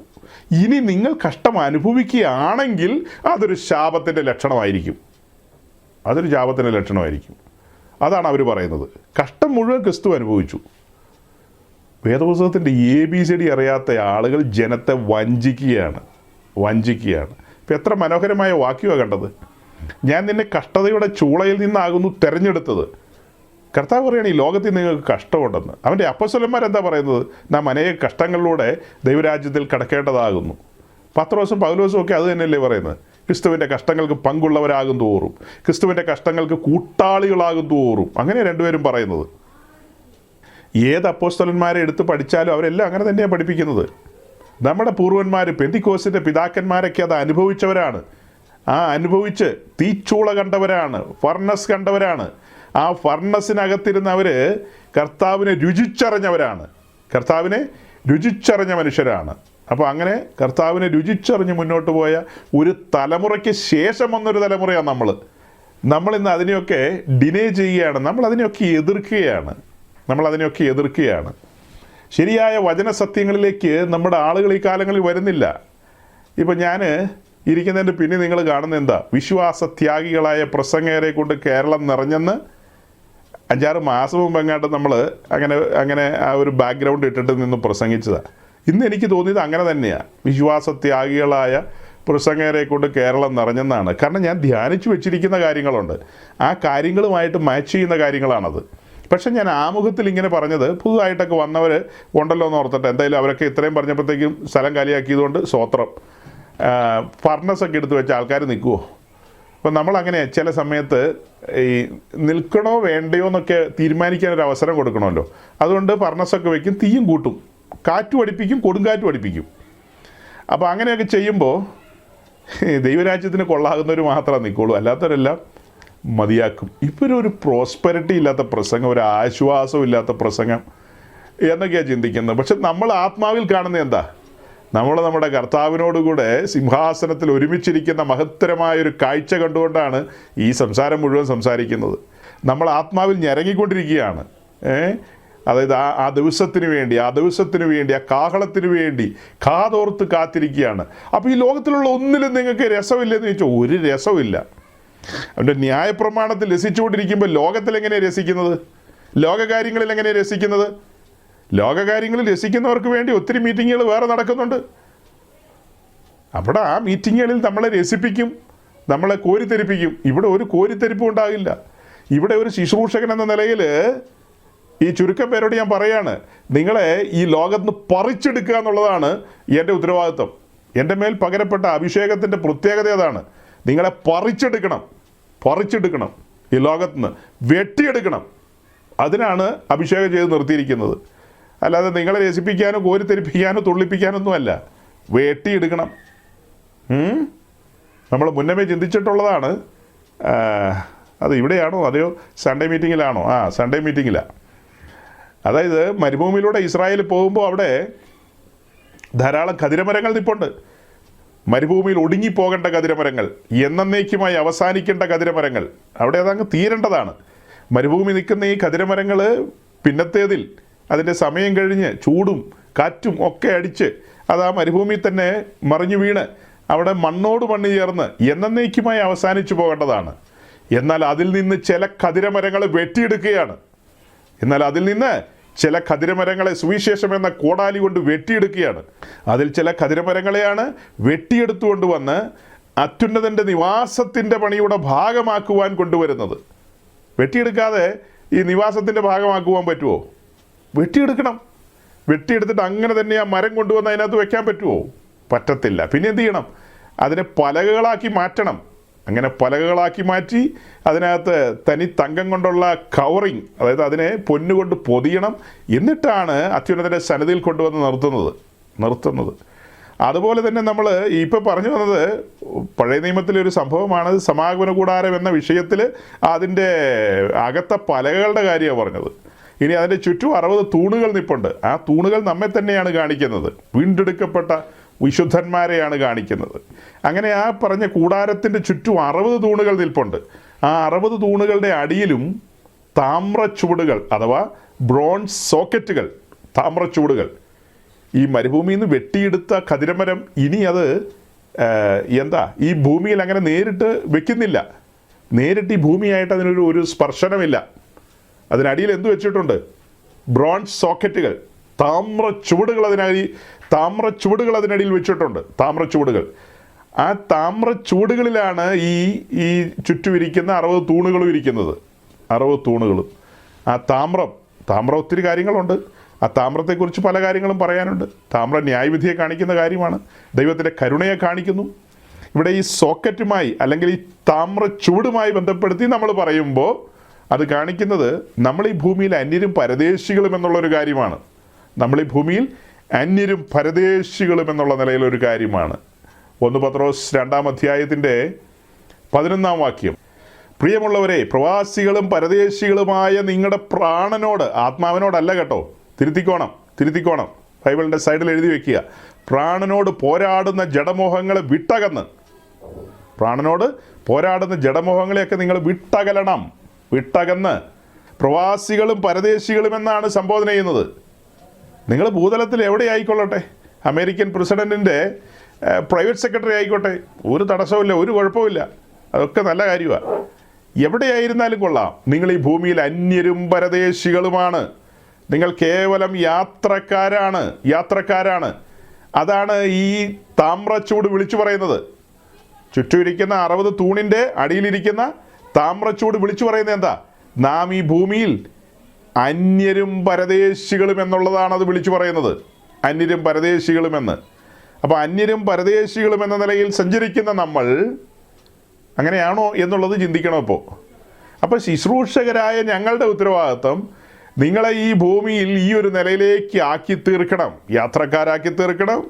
നിങ്ങളിവിടെ അന്യരും പരദേശികളുമെന്ന് ഏറ്റുപറയിപ്പിക്കണം. അതെങ്ങനെയാ? വാക്കും ഭാഷണവും കൂടാതെ പറയണം, ജീവിതം കൊണ്ട് പറയണം. അതാണ് എബ്രായ ലേഖനത്തിൽ ദൈവത്തിൻ്റെ ദാസനായ അബ്രഹാമിനെ കുറിച്ച് പറയുന്നത്. താനിവിടെ അന്യനും പരദേശിയും എന്നുള്ള നിലയിൽ ജീവിച്ചെന്നല്ലേ, താൻ ഈ നാട്ടുകാരൻ പോലും അല്ലെന്നുള്ള നിലയിൽ ജീവിച്ചെന്നാണ് നമ്മൾ വായിക്കുന്നത്. വിശ്വാസികളുടെ പിതാവായ അബ്രഹാം ഈ ഭൂമിയിൽ ജീവിച്ച ജീവിതത്തെക്കുറിച്ച് അങ്ങനെയാണ് പറയുന്നത്. അതിൻ്റെ കൂട്ടത്തിൽ എനിക്ക് വളരെയധികം ഇഷ്ടമുള്ളൊരു വാക്യമുണ്ട്, ഭയപ്പെടുത്തുന്നൊരു വാക്യമാണ്. എബ്രായ ലേഖനം 11-ാം അധ്യായത്തിൻ്റെ 16. എബ്രായ ലേഖനം 11-ാം അധ്യായത്തിൻ്റെ 16-ാം വാക്യം ഒന്ന് വായിച്ചേ. അവരോ അധികം നല്ലതിനെ, സ്വർഗീയമായതിനെ തന്നെ കാംക്ഷിച്ചിരുന്നു. ആകയാൽ ദൈവം അവരുടെ ദൈവം എന്ന് വിളിക്കപ്പെടുവാൻ ലജ്ജിക്കുന്നില്ല. അവൻ അവർക്കായി ഒരു നഗരം ഒരുക്കിയിരിക്കുന്നുവല്ലോ. ഈ വാക്യത്തിലെ ഒരു ലൈൻ മാത്രമാണ് ഞാൻ ഗൗരവമായിട്ട് എടുത്തത്. അതായത് ആകയാൽ ദൈവം അവരുടെ ദൈവം എന്ന് വിളിക്കപ്പെടുവാൻ ലജ്ജിക്കുന്നില്ല. അബ്രഹാമിൻ്റെ, ഇസഹാക്കിൻ്റെ, യാക്കോബിൻ്റെയും ദൈവം അല്ലേ? അവരെക്കുറിച്ച് എന്താ തൊട്ടുമുകളിൽ 13-ാം വാക്യത്തിൽ കണ്ടത്? അവർ ഈ ഭൂമിയിൽ തങ്ങൾ അന്യരും പരദേശികളും എന്ന് ഏറ്റുപറഞ്ഞുകൊണ്ട്. എങ്ങനെ ഏറ്റുപറഞ്ഞുകൊണ്ട്? നമ്മുടെ യാക്കോബായ ഓർത്തഡോക്സ് കാത്തലിക് സഹോദരങ്ങൾ എല്ലാ ദിവസവും അല്ലെങ്കിൽ എല്ലാ ആഴ്ചയിലും കുർബാനയ്ക്ക് പോകുമ്പോൾ വിശ്വാസ പ്രമാണം ഏറ്റുപറയും അല്ലേ? പിതാവിനും പുത്രനും പാപമോചനത്തിനുള്ള മാമോദീസ ഒന്ന് മാത്രം എന്നൊക്കെ പറഞ്ഞ് അവരെല്ലാം ഏറ്റുപറയും. അങ്ങനെ ഏറ്റുപറഞ്ഞെന്നാണോ അതിൻ്റെ അർത്ഥം? അവരുടെ ലൈഫ് കൊണ്ട് അവർ ഏറ്റുപറയുകയാണ്. അല്ലാതെ മൈക്കെടുത്ത് വെച്ചിട്ട് അബ്രഹാം പറയാണ്, ചുറ്റുമുള്ളവരെല്ലാം കേട്ടോ, ഞങ്ങൾ ഏറ്റുപറയാൻ പോവുക, അങ്ങനെ ഏറ്റുപറഞ്ഞു എന്നാണോ അർത്ഥം? അവരവരുടെ ജീവിതം കൊണ്ട് പറയാതെ പറയുകയാണ്. കണ്ടു നിൽക്കുന്നവർക്ക് മനസ്സിലാകുകയാണ് ഏറ്റുപറച്ചിൽ. അവരുടെ വിശ്വാസത്തിൻ്റെ ഏറ്റുപറച്ചിലുകൾ എന്ന് പറയുമല്ലോ, അത് മറ്റുള്ളവർക്ക് മനസ്സിലാകുകയാണ്. ആ കാരണത്താൽ തങ്ങളിവിടെ അന്യരും പരദേശികളും എന്നുള്ള ആ മാതൃകാ ജീവിതം അത് കഴിഞ്ഞിട്ടാണ് നമ്മൾ ഈ 16-ാം വാക്യത്തിൽ വായിച്ചത്. ആകയാൽ ദൈവം അവരുടെ ദൈവമെന്ന് വിളിക്കപ്പെടുവാൻ ലജ്ജിക്കുന്നില്ലെന്ന്. ഈ പറയപ്പെട്ടവരുടെ ദൈവമെന്ന് പറയുവാൻ ദൈവത്തിനൊരു ലജ്ജയില്ലെന്ന്. എൻ്റെ ചിന്ത ശരിയാണെങ്കിൽ നമ്മുടെ നാട്ടിലെ മലയാളി പെന്തിക്കോസുകാരെ കുറിച്ച് ദൈവം ലജ്ജിക്കുന്നുണ്ടാകും. കാരണം ദൈവജനത്തിൽ നിന്ന് എത്ര കിലോമീറ്റർ അകലെയാണെന്നറിയാവോ പലരും സഞ്ചരിക്കുന്നത്. ഓരോരുത്തർ അവരവർക്ക് ബോധിച്ചതുപോലെയാണ് വ്യാഖ്യാനിക്കുന്നതും പറഞ്ഞുകൊണ്ട് പോകുന്നതുമൊക്കെ, ഓരോരുത്തർക്ക് തോന്നുന്നത് പോലെ. ഇപ്പോൾ ഇത്രയും നേരം നമ്മൾ പറഞ്ഞു കൊണ്ടുവന്ന കാര്യം എന്താ? ഗഹനമായ ഒരു കാര്യമാണ്. വീണ്ടെടുക്കപ്പെട്ട വിശുദ്ധന്മാരോടുള്ള ബന്ധത്തിലാണ് പറയുന്നത്. വീണ്ടെടുക്കപ്പെട്ട വിശുദ്ധന്മാരോടുള്ള ബന്ധത്തിൽ അവർ വിളിക്കപ്പെട്ടവർ ദൈവരാജ്യത്തിലേക്കാണ് വിളിക്കപ്പെട്ടിരിക്കുന്നത്. ദൈവരാജ്യത്തിൽ അവരെ പണിയും, അവരെ ഒരുക്കും. അവിടെ ഫർണസ് ഉണ്ടെന്നാണ് നമ്മൾ കണ്ടത്. കർത്താവും പറഞ്ഞിട്ടുണ്ട്, അപ്പോസ്തലന്മാരും പറഞ്ഞിട്ടുണ്ട്, നിങ്ങളുടെ ക്രിസ്തീയ ജീവിതത്തിൽ ഇങ്ങനെയുള്ള കാര്യങ്ങളൊക്കെ അനുവദിക്കും. അപ്രതീക്ഷിതമായ കാര്യങ്ങളായിരിക്കും പലതും. കഴിഞ്ഞ ആഴ്ചകളിൽ നമ്മൾ ഇങ്ങനെ സംസാരിച്ച് പോയ കൂട്ടത്തിൽ ഞാൻ പറഞ്ഞു, എൻ്റെ പരിചയത്തിലുള്ളൊരു ദൈവദാസൻ കാസർഗോഡുള്ള പാസ്റ്റർ ജയ്ദീപ്, ഞാനിന്ന് എൻ്റെ വാട്സപ്പ് സ്റ്റാറ്റസിൽ അദ്ദേഹത്തിൻ്റെ ഫ്യൂണറലിനോടുള്ള ബന്ധത്തിൽ വീഡിയോസിൻ്റെ ലിങ്ക് ഇട്ടിട്ടുണ്ട്. അദ്ദേഹത്തിൻ്റെ ഭാര്യയുടെ സംസാരം നിങ്ങൾ കേൾക്കേണ്ടതാണ് കേട്ടോ. അതുപോലെ അദ്ദേഹത്തിൻ്റെ മകൻ, അവൻ്റെ ജീവിതാനുഭവം, അവൻ്റെ സങ്കടം നിങ്ങൾ കാണണം. അപ്പൻ ചില കാര്യങ്ങൾ ആഗ്രഹിച്ചിട്ട് സമയത്ത് അവന് ചെയ്യാൻ പറ്റാതെ പോയി. 57-ാമത്തെയോ 59-ാമത്തെയോ വയസ്സിൽ അപ്പൻ മരിക്കുമെന്ന് അവനൊരിക്കലും ഓർത്തില്ല. അപ്പൻ ഹൃദയം സ്തംഭിച്ചു മരിച്ചുപോയി. അതായത് അപ്പൻ അവനോട് കഴിഞ്ഞ നാളുകളിൽ പറഞ്ഞ ചില കാര്യങ്ങളുണ്ട്, ഇന്ന കാര്യങ്ങൾ ചെയ്യണം, ഇന്ന പോലെ ആയിരിക്കണമെന്ന്. അതവന് ചെയ്യാൻ പറ്റിയില്ല. പക്ഷേ അവൻ ആ ശവമഞ്ചത്തിന് മുമ്പാകെ ഒരു മടങ്ങി വന്നുകൊണ്ട് അവൻ ഹൃദയം പൊട്ടിയാണ് സംസാരിക്കുന്നത്. തൻ്റെ പിതാവിൻ്റെ ആഗ്രഹത്തെ പൂർത്തീകരിക്കാൻ കഴിഞ്ഞില്ല, എന്നാൽ അവൻ ആ ഒരു ഡെഡിക്കേഷനിൽ നിന്നാണ് സംസാരിച്ചത്. മനസ്സിലായോ? ഇപ്പം ഞാൻ പറഞ്ഞു വരുന്നത്, എന്താ ഈ കാര്യങ്ങളൊക്കെ എപ്പോഴാണ് നമ്മുടെ ജീവിതത്തിൽ സംഭവിക്കുന്നതെന്നൊന്നും നമുക്ക് പറയാൻ പറ്റില്ല. ഏതൊക്കെ നിമിഷങ്ങളിലാണ് ഈ പറഞ്ഞതുപോലെ ഈ ഭൂമിയിൽ നിന്ന് മാറ്റപ്പെടേണ്ട സാഹചര്യം വരുന്നതെന്നൊന്നും നമുക്കാർക്കും അറിയില്ല. എന്നാൽ ഇങ്ങനെ ദൈവരാജ്യത്തിലേക്ക് വന്ന് നമ്മൾ പണിയപ്പെട്ട് ഒരുക്കപ്പെട്ട് ദൈവത്തിൻ്റെ പദ്ധതിയുടെ ഭാഗമായി തീർന്ന് ആ ദിവ്യ സ്വഭാവത്തിൽ ആ തേജസ്സിന്മേൽ തേജസ് പ്രാപിച്ച് ഈ ഭൂമിയിൽ നിന്ന് മാറ്റപ്പെടുക എന്നുള്ളതാണ് ദൈവത്തിൻ്റെ പദ്ധതി. അതായത് ആത്യന്തികമായ ദൈവത്തിൻ്റെ പദ്ധതികളാണ് ഞാൻ പറയുന്നത്, ആത്യന്തികമായ ദൈവത്തിൻ്റെ പദ്ധതി. അതായത് എബ്രായ ലേഖനം 2-ാം അധ്യായം 10-ാം വാക്യം കൂടെ വായിച്ചേ. എബ്രായർ 2:10 കൂടെ ഇവിടെ വായിക്കുന്ന സകലത്തിനും ലാക്കും സകലത്തിനും കാരണഭൂതനുമായവൻ അനേകം പുത്രന്മാരെ തേജസ്സിലേക്ക് നടത്തുമ്പോൾ അവിടെ രക്ഷാനായകനെ കഷ്ടാനുഭവങ്ങളാൽ തികഞ്ഞവനാക്കുന്നത് യുക്തമായിരുന്നു. പിതാവായ ദൈവത്തിന് അത് യുക്തമായി തോന്നി രക്ഷാനായകനെ കഷ്ടാനുഭവങ്ങളിൽ തികഞ്ഞവനാക്കുന്നത്. അപ്പോൾ എന്തെങ്കിലും കുറവുണ്ടായിട്ടാണോ? അല്ല, നമ്മുടെ റോൾ മോഡലാണ് നമ്മുടെ കർത്താവായ യേശുക്രിസ്തു. മനുഷ്യപുത്രനെ തികഞ്ഞവനാക്കുന്നത് യുക്തമായിരുന്നു. അപ്പോൾ അനേകം പുത്രന്മാരെയോ അവരെയും തികഞ്ഞവരാക്കുന്നത് എങ്ങനെയാ? അനേകം പുത്രന്മാരെ തികഞ്ഞവരാക്കുന്നത് എങ്ങനെയാ? ക്രിസ്തീയ ജീവിതത്തിൽ കഷ്ടങ്ങളില്ലെന്ന് പറയുന്നവരെല്ലാം സാത്താൻ്റെ നാവുകളാണ്, ഓർത്തുകൊള്ളുക. മലയാളക്കരയിൽ അത്തരം നാവുകളാണ് നേറിയ പങ്കുള്ളത്, ഏറിയ പങ്കും. വളരെ തുറന്നാണ് പറയുന്നത്. നാളെ ആരും കേട്ടില്ല, അറിഞ്ഞില്ല, കണ്ടില്ല എന്നൊന്നും പറയാനിട വരരുത്. പച്ചയ്ക്ക് പച്ച പറയുകയാണ്. മെജോറിറ്റിയും ക്രൂശിൻ്റെ ശത്രുക്കളാണ്. അതാണ് തുടക്കം മുതൽ നമ്മൾ പറഞ്ഞു വന്നത്. മെജോറിറ്റിയും വളരെ സ്പഷ്ടമായിട്ടാണ് പറയുന്നത്. അനേകം പുത്രന്മാരെ തേജസ്സിലേക്ക് നടത്തുമ്പോൾ രക്ഷാനായകനെ ട്രീറ്റ് ചെയ്ത വിധമാണ് കാണുന്നത്. രക്ഷാനായകനെ ട്രീറ്റ് ചെയ്ത വിധം. അങ്ങനെയെങ്കിൽ അനേകം പുത്രന്മാരെ എങ്ങനെ കൈകാര്യം ചെയ്യും? അവരെയൊക്കെ ഈ പറഞ്ഞ അനുഭവങ്ങളിലൂടെ വിടും. അപ്പോസ്തലന്മാർ അത് വ്യക്തമായിട്ട് തറപ്പിച്ചു പറയല്ലേ. പത്രോസിൻ്റെ ലേഖനം, 1-ാമത്തെ ലേഖനം, അതിൻ്റെ 1-ാമത്തെ അധ്യായത്തിൽ തന്നെ കാണുകയാണ്. 6-ാം വാക്യത്തിൽ കാണുകയാണ്, നാം അനേക പരീക്ഷകളിലൂടെ കടക്കണമെന്ന്. നാം നാനാ പരീക്ഷകളിലൂടെയൊക്കെ കടന്നു പോകേണ്ടി വരും. ആ സമയത്തൊക്കെ സ്വാഭാവികമായി മനുഷ്യനല്ലേ, ദുഃഖങ്ങളുടെ അനുഭവങ്ങളൊക്കെ ഉണ്ടാകാം. 7-ാം വാക്യത്തിലേക്ക് വരുമ്പോഴോ നമ്മുടെ വിശ്വാസത്തെ പരിശോധിക്കുമെന്നാണ് പറയുന്നത്. ഉരച്ചു നോക്കും. പിന്നെ വിശ്വാസത്തെ പരിശോധിച്ചു നോക്കും. ഈ കാലഘട്ടത്തിൽ അങ്ങനെ പരിശോധിക്കുകയാണെങ്കിൽ വലിയ പങ്കാൾക്കാരും എൻ്റെ ദൈവമേ ഒരു പരുവത്തിലായി പോകും. കാരണം അങ്ങനെ ഒരു വിശ്വാസത്തിലല്ല നിൽക്കുന്നത്. ഇതിനകത്ത് വന്നപ്പോഴൊക്കെ പല കാര്യങ്ങളും പറഞ്ഞ് ഒരു മായാലോകത്ത് കയറ്റി നിർത്തിയിരിക്കുക. ദൈവം പിടിപ്പിക്കും, നടത്തും, വിസ തരും, വീട് വയ്ക്കും, കാറ് മേടിക്കും. അയ്യോ, കർത്താവ് അതൊന്നും തരില്ല എന്നൊക്കെയാണ് ചിലർ ചിന്തിക്കുന്നത്. കർത്താവ് അതൊന്നും തരാനല്ല ദൈവരാജ്യത്തെ വിളിച്ചിരിക്കുന്നത്. മുമ്പേ അവൻ്റെ രാജ്യവും നീതി അന്വേഷിക്കുക. അതാണ് പ്രൈമറി ആയിട്ടുള്ള കാര്യം. രാജ്യവും നീതി അന്വേഷിക്കുക. ദൈവരാജ്യത്തിൽ ഒരുവൻ വന്നാൽ ദൈവരാജ്യത്തിൻ്റെ തത്വങ്ങൾ പഠിക്കണം, ദൈവരാജ്യത്തിൻ്റെ കാര്യപരിപാടി മനസ്സിലാക്കണം. വന്ന് കയറിക്കഴിഞ്ഞാൽ എന്താ ഓർക്കേണ്ടത്? ചുമ്മാ കാട്ടുകല്ലാണ്. നമ്മൾ ആ കാട്ടുകല്ലാണ് വെട്ടിയെടുത്ത് കൊണ്ടുവന്നിരിക്കുന്നത്. ആ കല്ലിനെയാണ് മനോഹരമായ കല്ലാക്കി തീർത്ത് തേജസ്സിൻ്റെ രത്നം എന്ന നിലയിലേക്ക് കൊണ്ടുവന്ന് പുതിയ യെരൂശലേമിൻ്റെ പണിയിൽ ചേർത്ത് വെച്ച് പണിയേണ്ടത് അല്ലേ? ഇപ്പം എന്താ പറഞ്ഞത്? അനേകം പുത്രന്മാരെ തേജസ്സിലേക്ക് നടത്തുമ്പോൾ രക്ഷാനായകനെ കഷ്ടാനുഭവങ്ങളിൽ തികഞ്ഞവനാക്കുന്ന യുക്തമായിട്ട് തോന്നി. അപ്പോൾ അനേകം പുത്രന്മാരോട് പറയാണ്, എല്ലാവരും കൂടെ ഈ ഒരു തുരങ്കത്തിലൂടെ കയറി അതിൻ്റെ അങ്ങേക്കരയിൽ വരുമ്പോഴത്തേക്ക് എല്ലാവരും സ്വർഗത്തിലെത്തും. അവിടെ മീഖായേലും ഗബ്രിയേലും കാത്തിരിപ്പുണ്ട്. എല്ലാവരും ഈ തുരങ്കത്തിലൂടെ കയറിപ്പോരെ. അങ്ങനെ തുരങ്കത്തിലൂടെ കയറി വരുന്ന സ്ഥലമാണോ അത്? നമ്മളെ ഈ ഭൂമിയിൽ രക്ഷിച്ചാക്കി വെച്ചിരിക്കുന്നത് എന്തിനാ? രക്ഷിച്ച് കഴിഞ്ഞിട്ട് ഒരു അരമണിക്കൂർ കഴിഞ്ഞിട്ട് നമ്മളെ ഈ ഭൂമിയിൽ നിന്ന് കൊണ്ടുപോകാൻ മേലെ. നമ്മൾ രക്ഷിക്കപ്പെട്ടു, അരമണിക്കൂർ വേണ്ട, ഞാനൊരു 2-3 ദിവസം തന്നേക്കാം, 3 ദിവസം ഇട്ടേക്കാം. ഒരു 3 ദിവസത്തിനുള്ളിൽ സ്നാനപ്പെടുക, 3-ാം ദിവസം ഹെലികോപ്റ്റർ വരും, എല്ലാവരെയും സ്വർഗത്തിലേക്ക് കൊണ്ടുപോകുന്നു. രക്ഷിക്കപ്പെട്ടവരെ ദിനം പ്രതി സഭയോട് ചേർക്കുന്നു എന്നുള്ള വാക്യം നമുക്ക് മായ്ക്കാം. അതിന് പകരം രക്ഷിക്കപ്പെട്ടവരെ ഈ ഇന്ത്യ ഗവൺമെൻറ് ഉക്രൈനിൽ നിന്ന് പിള്ളേരെയൊക്കെ ഇങ്ങോട്ട് കൊണ്ടുവന്നല്ലോ, വിമാനം അയച്ചിട്ട്. അതിനെന്തൊരു വാക്ക് പറയും?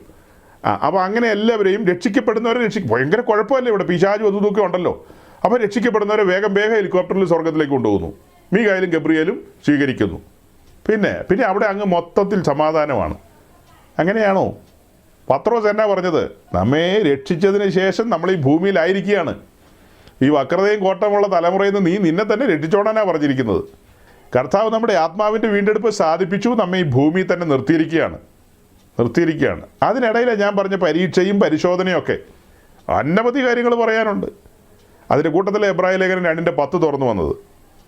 വളരെ മനോഹരമായ മറ്റൊരു വാക്യം, ഇതൊക്കെ എത്ര ആവർത്തി വായിച്ചതാണ്, പലരും ചിന്തിക്കുമായിരിക്കും ഇതൊക്കെ അറിയാവുന്നതാണല്ലോ എന്ന്. സാരമില്ല, ഇടയ്ക്ക് കേൾക്കുന്ന നല്ലതാ. യെശയ്യാവ് 28:16 കൂടെ വായിച്ചേ. യെശയ്യാ 28:16. ഇതാ ഞാൻ സിയോനിൽ ഉറപ്പുള്ള അടിസ്ഥാനമായിട്ട് ശോധന ചെയ്ത കല്ലും വിലയേറിയ മൂലക്കല്ലുമായി ഒരു അടിസ്ഥാന കല്ല് ഇട്ടിരിക്കുന്നു, വിശ്വസിക്കുന്നവൻ മൂടിപ്പോകയില്ല. ഇവിടെ വായിക്കുന്ന അതുകൊണ്ട് യഹോവയായ കർത്താവ് ഇപ്രകാരം അരുളി ചെയ്യുന്നു, ഇതാ ഞാൻ സിയോനിൽ ഉറപ്പുള്ള അടിസ്ഥാനമായിട്ട് ടെസ്റ്റ് ചെയ്തൊരു കല്ലിട്ടിരിക്കുകയാണ്. ആ കല്ല് വിലയേറിയൊരു മൂലക്കല്ലാണ്. വിലയേറിയൊരു മൂലക്കല്ലായ ഒരു അടിസ്ഥാന കല്ലിട്ടിരിക്കുന്നു, വിശ്വസിക്കുന്നവൻ ഓടിപ്പോകുകയില്ല. വിശ്വസിക്കുന്നവൻ ഓടിപ്പോകില്ലെന്നല്ല. അപ്പോൾ ഈ പറയപ്പെട്ട കല്ല് ശോധനകളിലൂടെ കടന്നു പോകുമ്പോൾ, പണികളിലൂടെ കടന്നു പോകുമ്പോൾ, തീയിലൂടെയും വെള്ളത്തിലൂടെയൊക്കെ കടന്നു പോകുമ്പോൾ, അങ്ങനെ പലവിധമായ അനുഭവങ്ങളിലൂടെ ഈ കല്ലിനെ കടത്തിവിടും. കാരണം മൂലക്കല്ല് അങ്ങനെ പോയതാണ്. അത് ടെസ്റ്റഡ് സ്റ്റോണാണ്, പരിശോധിപ്പിക്കപ്പെട്ട കല്ലാണ് മൂലക്കല്ല്. അപ്പോൾ അതിന് മുകളിലേക്ക് വെക്കേണ്ട കല്ലുകൾ ഈ പറയപ്പെട്ട അനുഭവത്തിലൂടെയൊക്കെ കടന്നു പോകുമ്പോൾ വിശ്വസിക്കുന്നവൻ ഓടിപ്പോകില്ലെന്നല്ല, പകരം അവൻ ആ സമയത്ത് ഫ്രസ്ട്രേറ്റഡ് ആകില്ലെന്നാണ്. അങ്ങനെയാണ് അതിൻ്റെ ഒരു അർത്ഥം വരുന്നത്. അതായത് അതിനെന്താ പറയുക, അവൻ അസ്വസ്ഥനാകില്ലെന്ന്. ജീവിതത്തിൽ വിവിധങ്ങളായ അനുഭവങ്ങളിലൂടെ കടന്നു പോകുമ്പോൾ അവൻ അസ്വസ്ഥപ്പെടില്ല, അല്ലെങ്കിൽ അവൻ ഇറിറ്റേറ്റഡ് ആകില്ലെന്നൊക്കെ പറയുമല്ലോ, അങ്ങനെയൊക്കെ വേണമെങ്കിൽ പറയാം. അതായത് അവൻ ഫ്രസ്ട്രേറ്റഡ് ആകില്ല ഈ പറഞ്ഞ സമയത്ത്. മൂലക്കല്ല് നമ്മുടെ കർത്താവ് യേശു ക്രിസ്തുവാണ്, സിയോനിലെ മൂലക്കല്ലാണ്. ആ മൂലക്കല്ലിനോട് ചേർത്ത് വെച്ച് പണിയുന്ന കല്ലുകളാണ് അപ്പോസ്തലന്മാർ, പ്രവാചകന്മാർ, ഉപദേഷ്ടാക്കന്മാർ എന്ന ഗണത്തിൽ. അതിൻ്റെ പണി അങ്ങനെയാണ്. ബേസ്മെൻറ്റിൽ അങ്ങനെയാണ്, അതായത് ഫൗണ്ടേഷനിൽ അങ്ങനെയാണ്. ഫൗണ്ടേഷനിൽ അതിൻ്റെ തൊട്ട് മുകളിൽ വരുന്നത് ഫസ്റ്റ് സെഞ്ചുറിയിലെ വിശുദ്ധന്മാരാണ്. ഫസ്റ്റ് സെഞ്ചുറിയിൽ 1-ാം നൂറ്റാണ്ടിലെ വിശുദ്ധന്മാർ അതിനോട് ചേർത്ത് അതിന് മുകളിൽ വരികയാണ്. അതിന് മുകളിൽ 2-ാം നൂറ്റാണ്ടിലെ വിശുദ്ധന്മാർ വരികയാണ്. അതിന് മുകളിൽ അടുത്തടുത്ത നൂറ്റാണ്ടുകളിലെ വിശുദ്ധന്മാർ വരികയാണ്. നമ്മളിങ്ങനെ നോക്കുമ്പോൾ കാണാം നമ്മുടെ പൂർവ്വന്മാരായ പെന്തിക്കോസ്തിൻ്റെ പിതാക്കന്മാർ അതിന് മുകളിൽ ഇങ്ങനെ വരുന്നുണ്ട്. പെന്തിക്കോസ്തിൻ്റെ പിതാക്കന്മാരെന്ന് പറഞ്ഞാൽ ആ കാലഘട്ടത്ത് ഭക്തന്മാരും ഉണ്ടായിരുന്നു, മിടുക്കന്മാരും ഉണ്ടായിരുന്നു കേട്ടോ. അയ്യോ, ആ കാലഘട്ടത്ത് നമ്മൾ പെന്തിക്കോസ്തിൻ്റെ പൂർവ്വകാലം എന്നൊക്കെ പറഞ്ഞാൽ ആ കാലത്ത് ഭക്തന്മാരും ഉണ്ടായിരുന്നു, ആരാലും അറിയപ്പെടാത്ത ഭക്തന്മാരുണ്ടായിരുന്നു. ഭക്തിക്കൊത്ത ജീവിതം നയിച്ച് നമ്മൾ ആദ്യം പറഞ്ഞ പോലെ തങ്ങൾ ഈ ഭൂമിയിൽ അന്യരും പരദേശികളും എന്ന് ഏറ്റുപറഞ്ഞ് അവർ ICICI ബാങ്കിൽ അക്കൗണ്ട് എടുക്കാൻ പോകാൻ പറ്റിയില്ല അന്ന്. അങ്ങനെ പോകാത്തവരും അക്കൗണ്ട് എടുക്കണ കുഴപ്പമാണെന്നൊന്നും ചിന്തിച്ചേക്കരുത് കേട്ടോ. അവരന്ന് പോയില്ലെന്ന്, കാരണം ഒന്നുമില്ല ഇടാനായിട്ട്. അതുകൊണ്ട് അവരെങ്ങും പോയില്ല. അവർക്ക് അങ്ങനെ അവിടെ അക്കൗണ്ട് ഇവിടെ അക്കൗണ്ട് ഒന്നും ഉണ്ടായില്ല. എന്നാൽ കാലക്രമത്തിൽ അവരുടെ ആ ചെറു ഗ്രാമത്തിൽ പെന്തിക്കോസ്തിലെ പാസ്റ്റർമാർ പുകഴ്ന്ന് പ്രസംഗിക്കാറുണ്ട്. അവിടെയാണ് ഏറ്റവും കൂടുതൽ ATM കൗണ്ടർ ഉള്ളതെന്നും പറഞ്ഞ്. മുടിഞ്ഞു പോയി എന്നുള്ളതിൻ്റെ ലക്ഷണം അത്. അവിടെയാണ് ഏറ്റവും കൂടുതൽ ATM കൗണ്ടർ ഉള്ളത്. പക്ഷേ അവിടെയാണ് ഏറ്റവും വലിയ ഇടിയൊക്കെ നടക്കുന്നത്. ATM കൗണ്ടർ ഉള്ള സ്ഥലത്താണ് വലിയ യുദ്ധങ്ങളും കാഹളങ്ങളൊക്കെ മുഴങ്ങുന്നത്. ഭയങ്കരമാണ്. വീഡിയോ ഒക്കെയാണ് ആളുകൾ അയച്ചു തരുന്നത്. ഞാനും ചില വീഡിയോ ഒക്കെ കണ്ടിട്ടുണ്ട്. ATM കൗണ്ടറിൻ്റെ അല്ലാത്ത പലതിൻ്റെയും വീഡിയോ ഒക്കെ കണ്ടിട്ടുണ്ട്. അപ്പോൾ ഇതൊന്നുമല്ല അനുഗ്രഹത്തിൻ്റെയോ ദൈവപ്രസാദത്തിൻ്റെയോ നിദാനങ്ങൾ പറഞ്ഞു വന്നത്. ട്രാക്കിൽ നിന്ന് പോകണ്ട, നമുക്ക് ട്രാക്കിൽ തന്നെ തിരിച്ചു വരാം. ആ കാലത്ത് ഭക്തന്മാരുണ്ടായിരുന്നു, അവരെയൊന്നും അങ്ങനെ അധികം ആൾക്കാരൊന്നും അറിഞ്ഞിരുന്നില്ല. കാഹളം ധ്വനിക്കുമ്പോൾ നമ്മൾ ഞെട്ടിത്തെറിച്ച് തരിച്ചു പോകുന്ന എനിക്ക് തോന്നുന്നു. ഒരു ഭയങ്കര സംഭവമായിരിക്കും കാഹളം ധ്വനിച്ച് കഴിയുമ്പോൾ. പേര് കേട്ട പുകൾ കേട്ട ഇന്ന കുടുംബക്കാർ, ആ കുടുംബത്തിൻ്റെ 3-ാം തലമുറ, 4-ാം തലമുറ പാസ്റ്റർ എന്നൊക്കെ പറയുന്ന ആളുകൾ തലയും കുമ്പിട്ട് ലജ്ജിച്ച് നിൽക്കുന്ന കാഴ്ച നമ്മൾ കാണുമ്പോഴാണ് ഒരു മനുഷ്യ കുഞ്ഞറിയാത്ത ആൾക്കാർ ഏതോ കുഗ്രാമത്തിൽ നിന്ന് പട്ടിക്കാട്ടിൽ നിന്നൊക്കെ പേർ വിളിക്കുകയാണ്, കയറി വാ മോനെ സിംഹാസനത്തിലേക്ക് എന്നൊക്കെ പറഞ്ഞ്. അപ്പം മറ്റവരോ അവരുടെ പ്രവൃത്തി വെന്തുപോകും. ചിലപ്പോൾ ATM കൗണ്ടർ അവിടെ ഒത്തിരി ഇരുന്നോട്ടെ, പ്രവൃത്തികളൊക്കെ വെന്തുപോകും. വെന്തുപോയാൽ താനോ കട്ടിച്ച് തീയിലൂടെ രക്ഷപ്പെട്ടു വരും എന്ന് പറഞ്ഞ പോലെ ചിലപ്പോൾ വരും. അങ്ങനെ വരും, വരാതിരിക്കേണ്ട കാര്യമില്ല, അങ്ങനെ വാക്യമുണ്ടല്ലോ. അപ്പോൾ അങ്ങനെയൊക്കെ വരും. അതേസമയം ഇപ്പം നമ്മൾ വായിച്ചതുപോലെ മൂലക്കല്ല് ഇങ്ങനെയാണ്. മൂലക്കല്ല്, അതിന് മുകളിലേക്ക് വെച്ച കല്ലുകൾ ഓരോന്നും ആ മൂലക്കല്ലിൻ്റെ സെയിം സ്റ്റാൻഡേർഡിലേക്കാണ് മുകളിലുള്ള കല്ലുകൾ വരുന്നത്. അതിന് മുകളിലുള്ള ഓരോ കല്ലുകളും അതിൻ്റെ സ്റ്റാൻഡേർഡ് എങ്ങനെയാണ്, അതിൻ്റെ മാറ്റ് എങ്ങനെയാണ്, അതിൻ്റെ തേജസ്സിൻ്റെ നിലയാണ് പറയുന്നത്. അതങ്ങനെയാണ് പണിയപ്പെട്ട് വരുന്നത്. അങ്ങനെയാണ് പുതിയ യെരൂശലേമിൻ്റെ പണിയുടെ കാര്യമായി പറയുന്നത്. അതങ്ങനെ പണിയപ്പെട്ട് വരുമ്പോൾ അത് പറഞ്ഞപ്പോൾ ഈ കഴിഞ്ഞ ദിവസത്തെ നമ്മുടെ ഒരു മെസ്സേജിനടിയിൽ ഒരു സഹോദരൻ ഒരു കമൻ്റ് എഴുതിയേക്കുക.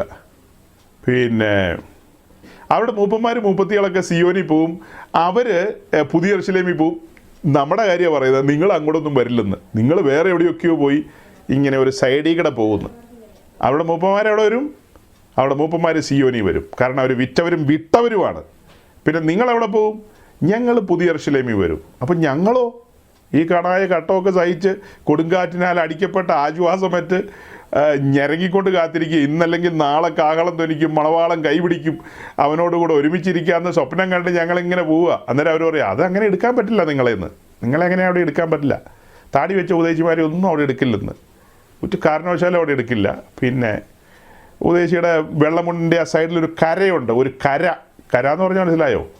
അതായത് നീണ്ട കരയല്ല, ഈ മുണ്ടിൻ്റെ സൈഡിലൊരു വര പോലെ കാണാം, അതിനാണ് കര എന്ന് പറയുന്നത്, വേറെ നിറത്തിൽ. അപ്പോൾ അങ്ങനെ ഒരു ലൈൻ ഉണ്ടെങ്കിൽ പോയി, അവിടെ ഒന്നും എടുക്കില്ലെന്നാണ് പറയുന്നത്. അവിടെ ഒന്നും എടുക്കില്ല. ഹൃദയം എങ്ങനെ ഇരുന്നാലും കുഴപ്പമില്ല, മുണ്ടിന് കര പാടില്ലെന്നാണ് പറയുന്നത് അവർ. അങ്ങനെയൊക്കെ ഉണ്ട് ഇതിനകത്ത്. ഇതൊന്നും അറിയാത്ത നിഷ്കളങ്കരായ കുഞ്ഞുങ്ങൾ ഇതിനകത്തുണ്ട്, അവരൊന്ന് കേട്ടോട്ടെ എന്ന് പറഞ്ഞതാണ്. ആ സഹോദരൻ അങ്ങനെയാണ് പറഞ്ഞു വന്നത്.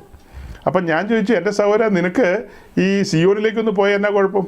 അതാണല്ലോ കർത്താവ് വെച്ചിരിക്കുന്ന ഏറ്റവും സൂപ്പർലേറ്റീവായ കാര്യം. അപ്പോൾ താങ്കൾ അങ്ങോട്ട് പോകുന്നില്ലേ?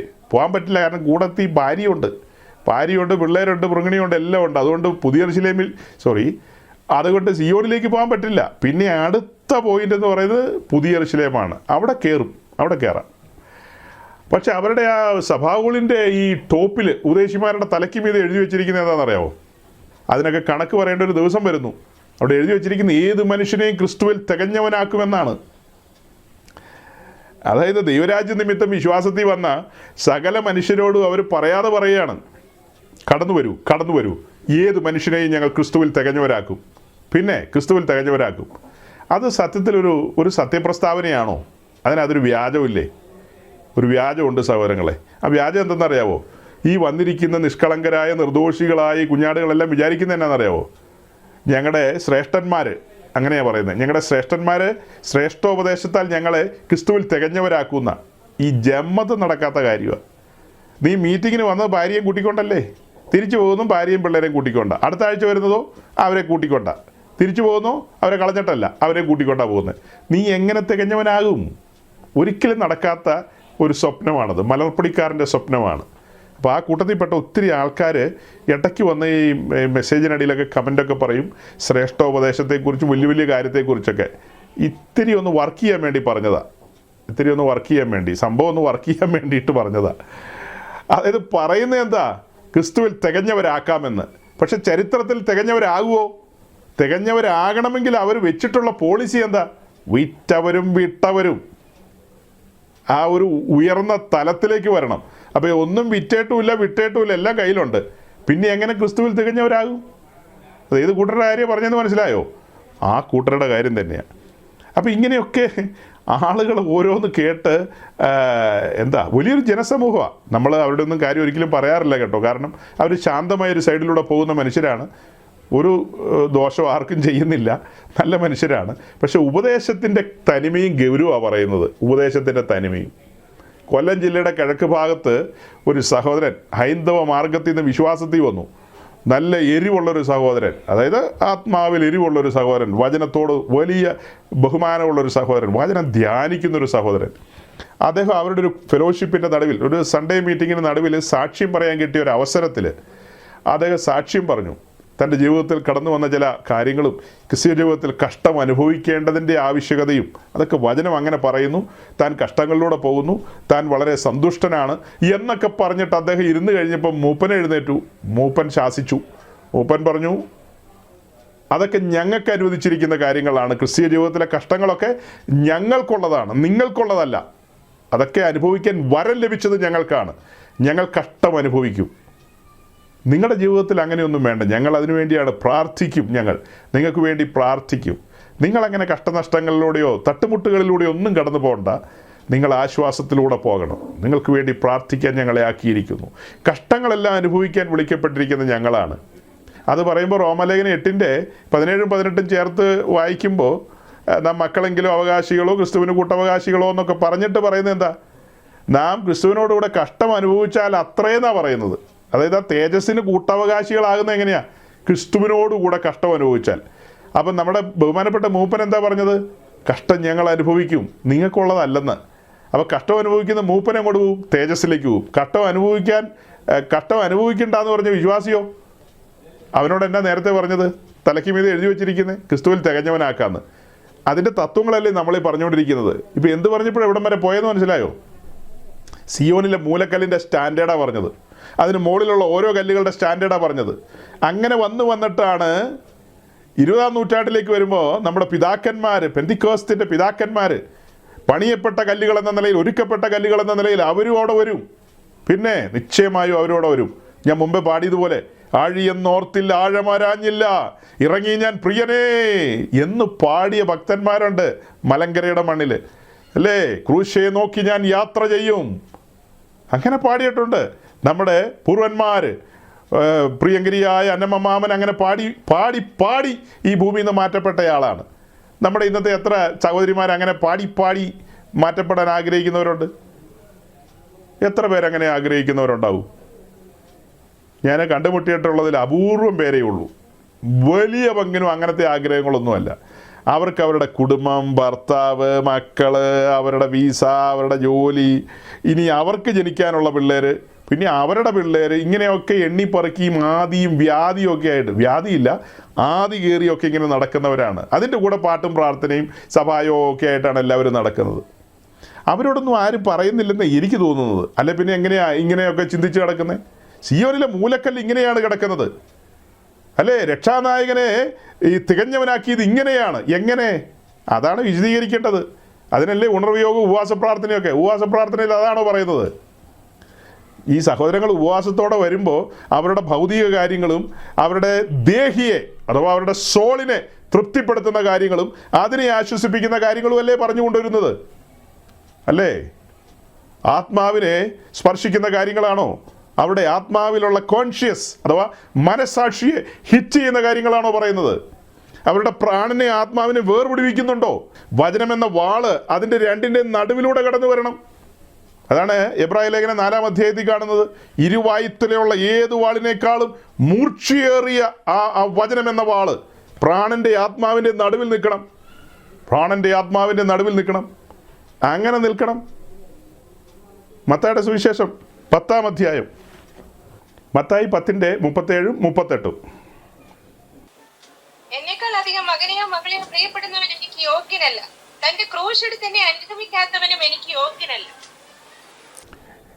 എന്താണ് ഈ വാക്യത്തിൽ കാണുന്നത്? എന്നേക്കാളധികം അപ്പനെയോ അമ്മയെയോ പ്രിയപ്പെടുന്നവൻ എനിക്ക് യോഗ്യനല്ല. എന്നേക്കാളധികം മകനെയോ മകളെയോ പ്രിയപ്പെടുന്നവൻ എനിക്ക് യോഗ്യനല്ല. തൻ്റെ ക്രൂശ് എടുത്ത് എന്നെ അനുഗമിക്കാത്തവനും എനിക്ക് യോഗ്യനല്ല. നിശബ്ദമായൊരു ചോദ്യം. അയോഗ്യന്മാരെ ഇരുത്തുന്നതാണോ ക്രിസ്തുവിൻ്റെ സിംഹാസനം? മറുപടി ഒന്നും പറയണ്ട കേട്ടോ ആരും. ചോദ്യം അവിടെ കിടക്കട്ടെ.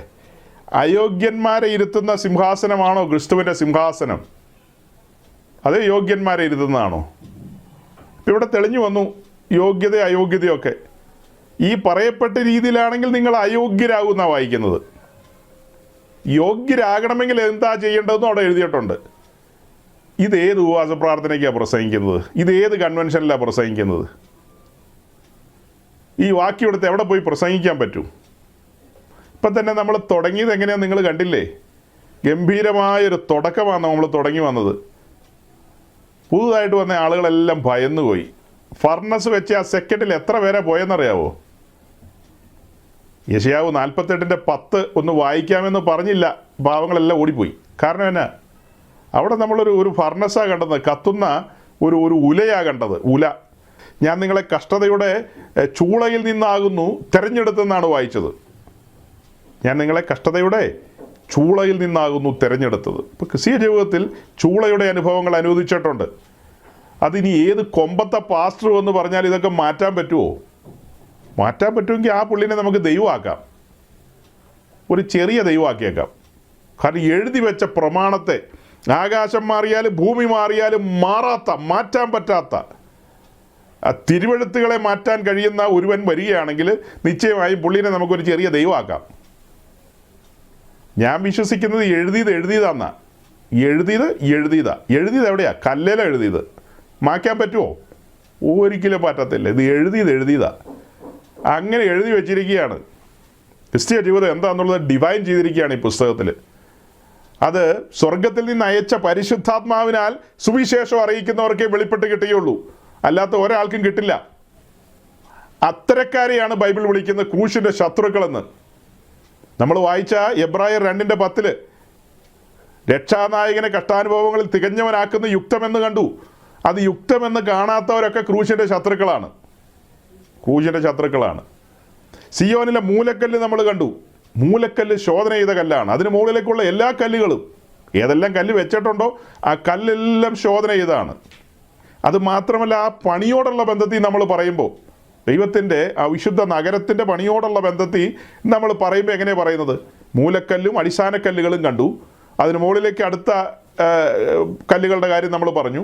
അതിൻ്റെ വെർട്ടിക്കലും ഹൊറിസോണ്ടലും ഒക്കെ നോക്കാനാണ് അളവ് നൂലും തൂക്കുകട്ടയും വേണമെന്ന് പറഞ്ഞത്. ശുശ്രൂഷകൻ്റെ കയ്യിൽ നിശ്ചയമായും അളവ് നൂലും തൂക്കുകട്ടയും വേണം. ആദ്യ നൂറ്റാണ്ടിലെ അപ്പോസ്തലന്മാരുടെയും ശുശ്രൂഷകന്മാരുടെയും എല്ലാം കയ്യിൽ അളവ് നൂലും തൂക്കുകട്ടയും ഉണ്ടായിരുന്നു. കൃത്യമായും അങ്ങനെയാണ് അവർ പണിതത്. ദൈവത്തിൻ്റെ നിവാസത്തിൻ്റെ പണി അങ്ങനെയാണ് അവർ പണിതത്. എന്നാൽ ഈ തലമുറയിൽ ഈ കാലത്തിലേക്ക് വന്നപ്പോൾ അങ്ങനെ കാണുന്നില്ല സഹോദരങ്ങളെ. അതിൻ്റെ ഒരു സങ്കടമാണ് ഞാൻ നിങ്ങളുടെ മുമ്പാകെ വെച്ചത്. അതിൻ്റെ ഒരു സങ്കടം. അപ്പോൾ സിയോനിലെ മൂലക്കല്ലും അതിന് മുകളിലേക്കുള്ള കല്ലുകളും നമ്മുടെ സ്മരണയിലിരിക്കണം. കുറച്ച് മുമ്പ് ഞാൻ സമാഗമന കൂടാരത്തെ ഒന്ന് മുൻനിർത്തിക്കൊണ്ട് പറഞ്ഞു മരുഭൂമിയിലെ ഖദിരമരം. നമ്മൾ പലപ്പോഴും വളരെ അലക്ഷ്യമായി കാണുന്നൊരു കാര്യം അതൊക്കെ. എത്ര വലിയ വെളിപ്പാടാണെന്നറിയാവോ അത്? അനേക ഖദിരമരങ്ങൾ മരുഭൂമിയിൽ നിൽക്കുന്നതൊന്ന് ഭാവന കണ്ടേ. തീച്ചൂടിൽ നിൽക്കുകയാണ്. ഈ ലോകമാകുന്ന മരുഭൂമിയിൽ തീച്ചൂടിൽ നിൽക്കുന്ന ഖദിരമരങ്ങൾ. മഹാകൃപയാൽ സുവിശേഷം എന്ന കോടാലി അതിൻ്റെ കടയ്ക്ക് വന്നു, അല്ലേ? മഹാകൃപയാൽ സുവിശേഷം എന്ന കോടാലി അതിൻ്റെ കടയ്ക്ക് വന്നു വെട്ടിയെടുത്ത് നമ്മെ പലകകളെന്ന നിലയിൽ ആക്കി തീർക്കുകയാണ്. വലിയ പണികളാണ്. അങ്ങനെ ആ പണികളിലൂടെയൊക്കെ നമ്മൾ മുൻപോട്ട് പോയി അങ്ങനെ അത്യുന്നതൻ്റെ സന്നിധിയിൽ നിൽക്കുന്ന ഒരു നിൽപ്പുണ്ട്. ഈ പലകകൾ നമ്മൾ നിൽക്കുന്ന എവിടെയാണ് കാണുന്നത്? വിശുദ്ധ സ്ഥലത്താണ് നിൽക്കുന്നത് കാണുന്നത്. ആ പലകൾ നേരെ മണ്ണിലല്ല വയ്ക്കുന്നത്, മണ്ണിൽ നിന്ന് വെട്ടിയെടുത്ത മരമാണ്. പക്ഷേ ആ പലക മണ്ണിലല്ല വയ്ക്കുന്നത്, അതിനടിയിൽ സിൽവർ സോക്കറ്റാണ് ഇരിക്കുന്നത്, അഥവാ വെള്ളിച്ചൂടുകളാണ്. വെള്ളി എന്ന് പറയുന്നത് വീണ്ടെടുപ്പിനെയാണ് കാണിക്കുന്നത്. പഴയ നിയമത്തിൽ വെള്ളി എന്ന് പറയുന്നത് വീണ്ടെടുപ്പിനെ കാണിക്കുന്നു, റിഡംഷനെ കാണിക്കുന്നു. എന്ന് പറഞ്ഞാൽ പുതിയ നിയമത്തിലേക്ക് വരുമ്പോൾ അത് യേശുക്രിസ്തുവിൻ്റെ രക്തത്തെ കാണിക്കുന്നു. അപ്പോൾ ഈ പലക നിൽക്കുന്നത് എന്തിൻ്റെ മുകളിലാണ്? വീണ്ടെടുപ്പിൻ്റെ മുകളിലാണ്. കുഞ്ഞാടിൻ്റെ തങ്കച്ചോരയാൽ വീണ്ടെടുക്കപ്പെട്ട അവൻ്റെ വിശുദ്ധന്മാർ, അവൻ്റെ മണവാട്ടിയെയാണത് കാണിക്കുന്നത്. വീണ്ടെടുക്കപ്പെട്ട വിശുദ്ധന്മാർ, അവൻ്റെ മണവാട്ടിയാണത് കാണിക്കുന്നത്. അവർ ഈ ഭൂമിയിലല്ല നിൽക്കുന്നത്.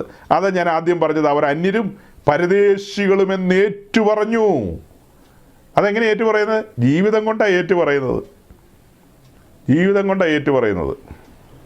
കണ്ട കറക്ക് കമ്പനികളുടെ പ്രസംഗം കേൾക്കാനും അങ്ങനത്തെ ഏടാകൂടത്തിനൊക്കെ പോകുന്നവൻ എന്താ ഏറ്റുപറയുന്നത്? അവരെന്താ ഏറ്റുപറയുന്നത്? അവർക്ക് എന്തെങ്കിലും ഏറ്റുപറച്ചിലുണ്ടോ? വിശ്വാസത്തിൻ്റെ ഏറ്റുപറച്ചിലുകളുണ്ടോ? വിശ്വാസത്തിൻ്റെ ഏറ്റുപറച്ചിലുണ്ടെന്നേ. അതൊക്കെ വാക്യങ്ങൾ കിടക്കുകയല്ലേ നമ്മുടെ മുമ്പിൽ. നമ്മുടെ വിശ്വാസത്തിൻ്റെ ഏറ്റുപറച്ചിലുകൾ ഗൗരവമാണ്. ആരുടെ മുമ്പിലും എവിടെയും. ഇന്ന് ഞാനൊരു ഒരു ഒരു ഒരു ഒരു ഒരു ന്യൂസ് കണ്ടു, അതായത് വായിച്ചു. കാത്തലിക്സുമായി ബന്ധപ്പെട്ടൊരു കാര്യമാണ്. അവരുടെ തന്നെ ഒരു സൈറ്റിലാണ് കണ്ടത്. ഈ കാലത്ത് മെജോറിറ്റി കാത്തലിക്സും, അത് കാത്തലിക്സ് എന്നുമുണ്ട് ക്രിസ്ത്യൻ എന്നുമുണ്ട്, മെജോറിറ്റി കാത്തലിക്സും തങ്ങളുടെ വിശ്വാസം പബ്ലിക്കിന് മുമ്പിൽ ഏറ്റുപറയുന്നില്ല. അവർ ക്രിസ്ത്യാനികളാണെന്ന് അറിയാനായിട്ട് താല്പര്യപ്പെടുന്നില്ലെന്ന്. അതൊരു ഞെട്ടിക്കുന്ന കാര്യമാണ്. അവർ ക്രിസ്ത്യാനികളാണെന്നുള്ളത് പബ്ലിക് അറിയാനായിട്ട് അതൊന്നും അവർക്ക് താല്പര്യമില്ല. കാരണം അവരുടെ ആൺകുട്ടികളും പെൺകുട്ടികളും ഒക്കെ ഈ സൊസൈറ്റിയിൽ മിങ്കിൾ ചെയ്ത് ജീവിക്കുന്നവരാണ്. അവരെല്ലാമായിട്ട് ഇഴചേർന്ന് ഇടപഴകി അങ്ങനെ അങ്ങ് പോകണമെന്ന് ചിന്തിക്കുന്നവരാണ്. അതേസമയം നമുക്കൊരു വാണിംഗ് ഉണ്ട്. നമ്മൾ ആ വാണിംഗ് പലപ്പോഴും അവഗണിക്കാറുണ്ട്. ഇതാ തനിച്ച് വാർക്കുന്ന ജനം ജാതികളോടുകൂടെ എണ്ണപ്പെടുന്നില്ലെന്ന്. എന്ന് വെച്ചാൽ ജാതികളുടെ കൂട്ടത്തിൽ തന്നെ, പക്ഷേ സമ്പ്രദായങ്ങൾ വ്യത്യാസമുണ്ട്. അതാണ് വിശ്വാസത്തിൻ്റെ ഏറ്റുപറച്ചിലല്ലേ അത്? വിശ്വാസത്തിൻ്റെ ഒരു കോളേജിലെ ഒരു ക്ലാസ്സിൽ 100 കുട്ടികളുണ്ട്. അതിൽ 10 കുട്ടികൾ വളരെ അടുപ്പമുള്ളവരാണ്. അവർ പല ജാതി മതസ്ഥരായവരാണ്. അതിലൊരുത്തൻ പെന്തിക്കോസ്തുണ്ട്, അല്ലെ ഒരുത്തി അവൾ പെന്തിക്കോസ്താണ്. അതായത് വിശ്വാസത്തിൻ്റെ ഏറ്റുപറച്ചിലുള്ളവളാണ്. വിശ്വാസം ഒരിക്കൽ ഏറ്റുപറഞ്ഞവളുമാണല്ലോ. നിരന്തരമായി ഏറ്റുപറച്ചിലുണ്ട്. പക്ഷെ അവൾ പോലും അവൻ പോലും താൻ ഇന്ന ഫെയ്ത്ത് ഹോൾഡ് ചെയ്യുന്ന ആളാണെന്ന് പറയാനായിട്ട് താല്പര്യപ്പെടുന്നില്ല. അതെന്തായിരിക്കും സഹോദരങ്ങളെ?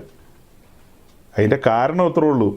ആ വിശ്വാസം എന്താണെന്നും അതിൻ്റെ പവിത്രതയും മനോഹരത്വവും ഗാംഭീര്യവും ഒന്നും അവർക്ക് അറിയില്ല.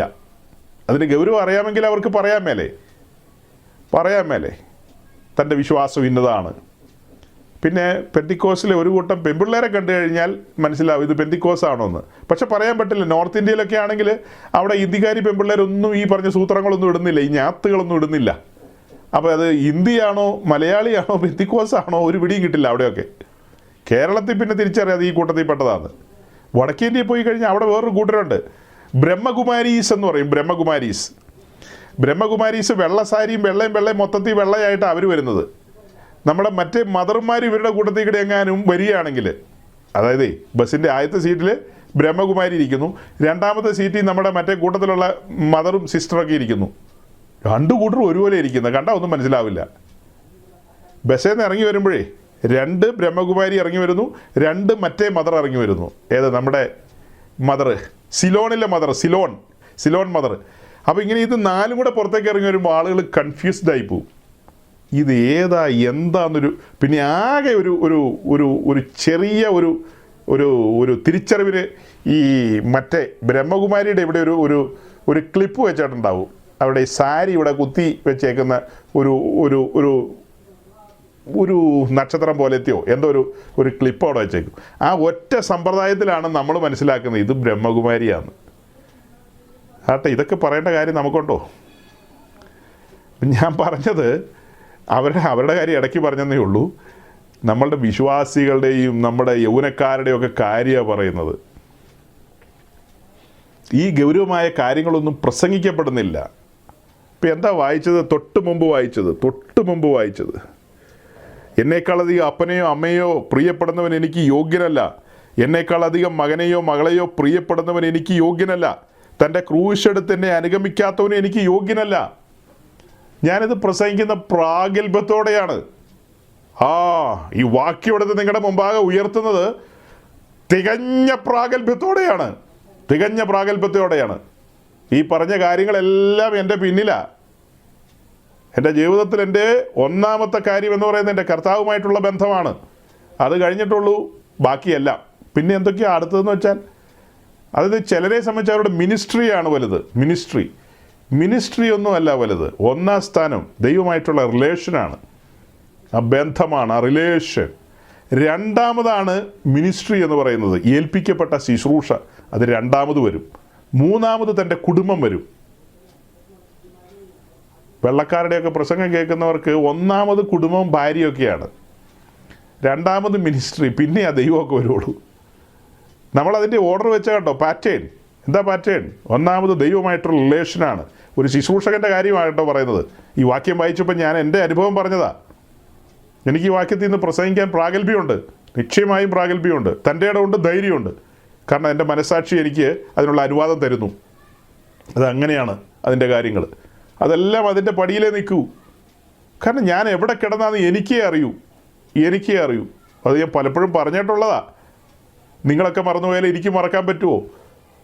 പാപത്തിൻ്റെ പടുകുഴി കിടന്ന മനുഷ്യനാണ് ഒരു കണ്ണിനും അലിവ് തോന്നാതെ നഷ്ടപ്പെട്ടു പോകേണ്ടതായിരുന്നു. ഒരു സുവിശേഷകനും എന്നോട് വന്ന് സുവിശേഷം പറഞ്ഞല്ല ഞാൻ ഈ വഴിയിൽ വന്നത്. സ്വർഗത്തിലെ ദൈവം നേരിട്ട് എന്നോട് ഇടപെട്ടതാണ്. ഒരു പെന്തിക്കോസുകാരൻ്റെ പ്രസംഗം കേട്ട് വിശ്വാസത്തിൽ വന്ന ആളല്ല ഞാൻ. എനിക്ക് അങ്ങനെ ഒരു കൂട്ടരെക്കുറിച്ച് കേട്ടുകേഴ്വിയുണ്ട്, ഉപദേശിമാരെന്നുള്ള പേര് ഞാൻ കേട്ടിട്ടുണ്ട്. അതല്ലാതെ അവിടെ ഇങ്ങനെ അസംബ്ലീസ് കൂടുണ്ട്, IPC ഉണ്ട്, AG ഉണ്ട്, സ്വതന്ത്രനുണ്ട്, ന്യൂ ജനറേഷനുണ്ട്, അവനുണ്ട്, ഇവനുണ്ട്. ഇതൊന്നും എനിക്കറിയില്ല. ആകെ അറിയാവുന്ന പെന്തിക്കോസുകാർ. രണ്ടാമത് അറിയാവുന്നത് ഇതെല്ലാം ഉപദേശികൾ എന്നാണ്. ഈ 2 വാക്കല്ലാതെ വേറെ മൂന്നാമതൊരു വാക്കറിയില്ല. എന്നാൽ ദൈവം എന്നെ ഈ വിശ്വാസ വഴിയിലൂടെ നടത്തി രക്ഷിച്ചു കൊണ്ടുവന്നു. പിന്നത്തേതിൽ ചില ദൈവവൃത്യന്മാരെ എന്നോട് ചേർത്ത് നിർത്തി വിശ്വാസ സത്യങ്ങളുടെ ആഴങ്ങളും വചനസത്യങ്ങളും മനസ്സിലാക്കാൻ വേണ്ടിയിട്ട് അവരിലൂടെ പല കാര്യങ്ങളും പഠിക്കാനിടയായി. അതൊക്കെ ദൈവത്തിൻ്റെ ഒരു കരുണയും കൃപയും ഒക്കെയാണ്. അങ്ങനെയാണ് വിശ്വാസ സ്നാനത്തിലേക്ക് ഇറങ്ങിത്തിരിക്കാനിടയായത്. പക്ഷേ അതിൻ്റെ തുടക്കമാണ് ഞാൻ പറഞ്ഞത്. ആ തുടക്കത്തിൻ്റെ പിറകിൽ ഞാൻ പറഞ്ഞെന്താ? പടുകുഴി കിടന്നതാണ്. എനിക്ക് പൂഴുവാൻ ഒന്നുമില്ല. ഞാൻ എന്നും ഭയത്തോടെ കാണുന്നൊരു വാക്യമാണ് 1 കൊരിന്ത്യർ ലേഖനം 1 29 വാക്യം. 1 Corinthians chapter 1 verse 29. അത് ഞാൻ ഹൃദയത്തിലാണ് അണ്ടർലൈൻ ചെയ്ത് വെച്ചിരിക്കുന്നത്, വേറെ എങ്ങുമല്ല, ഹൃദയത്തിലാണ്. അതിൻ്റെ തൊട്ട് മുകളിൽ അങ്ങ് ഒരു 26 മുതൽ ഇങ്ങനെ വായിച്ചു വരുമ്പോൾ പല കാര്യങ്ങളും പറയുന്നത്. അവിടെ കുലഹീനരെയും ബലഹീനരെയും ഏതുമല്ലാത്തവരെയും ഒന്നുമല്ലാത്തതും അങ്ങനെയൊക്കെ പറഞ്ഞാണ് എന്നെ സംബോധന ചെയ്യുന്നത്. അങ്ങനെയൊക്കെയാണ്. അതൊക്കെ പറഞ്ഞു കഴിഞ്ഞിട്ട് ഏറ്റവും ഒടുവിൽ അതിൻ്റെ 29 വാക്യത്തിലേക്ക് വരുമ്പോൾ ആ വാക്യം ഞാൻ തന്നെ വായിക്കാം. ദൈവസന്നിധിയിൽ ഒരു ജഡവും പ്രശംസിക്കാതിരിക്കേണ്ടതിന് തന്നെ. അതിന് മുകളിലുള്ളതൊക്കെ ധ്യാനിക്കണം നിങ്ങൾ. ആ വാക്യങ്ങൾ എൻ്റെ മുമ്പിൽ എപ്പോഴും ഞാൻ വെച്ചുകൊണ്ടിരിക്കുകയാണ്. എൻ്റെ കണ്ണിന് മുമ്പിൽ ഇരിക്കുക വാക്യങ്ങളൊക്കെ. എന്തെങ്കിലും ഒരു കാര്യത്തിൽ തല പൊങ്ങി വരുമ്പോൾ, മനുഷ്യനല്ലേ തല പൊങ്ങി വരും, അപ്പോൾ അങ്ങനെ തല പൊങ്ങി വരുമ്പോൾ എപ്പോഴും കൺമുമ്പിൽ ആ വാക്യങ്ങളിരിക്കുക. അവിടെ പറയുന്ന കുലഹീനരാരാ? എൻ്റെ കാര്യമാണ് പറയുന്നത്, നിങ്ങളുടെ കാര്യമല്ല. കുലഹീനരും ബലഹീനരും ഏതുമല്ലാത്തതും ഒന്നുമല്ലാത്തതും ഇതെല്ലാം പറയുന്നത് എന്നെക്കുറിച്ചാണ് പറയുന്നത്. എന്നോടാ പറയുന്നത്. വാണിംഗ്. ഒരു ജഡവും ദൈവസന്നിധിയിൽ പ്രശംസിക്കാൻ പാടില്ല. ഒരു പ്രശംസയില്ല. ക്രിസ്തുവിൻ്റെ ക്രൂശിലല്ലാതെ ഒരു പ്രശംസയുമില്ല സഹോദരങ്ങളെ. അതിൻ്റെ ബാക്കി പൂരിപ്പിക്കുന്ന എവിടെയാ? ഗലാത്യ ലേഖനത്തിലാണ്. അവൻ്റെ ക്രൂശിലല്ലാതെ എനിക്കൊരു പ്രശംസയില്ല. അവനാൽ ഞാൻ ലോകത്തിനും ലോകം എനിക്കും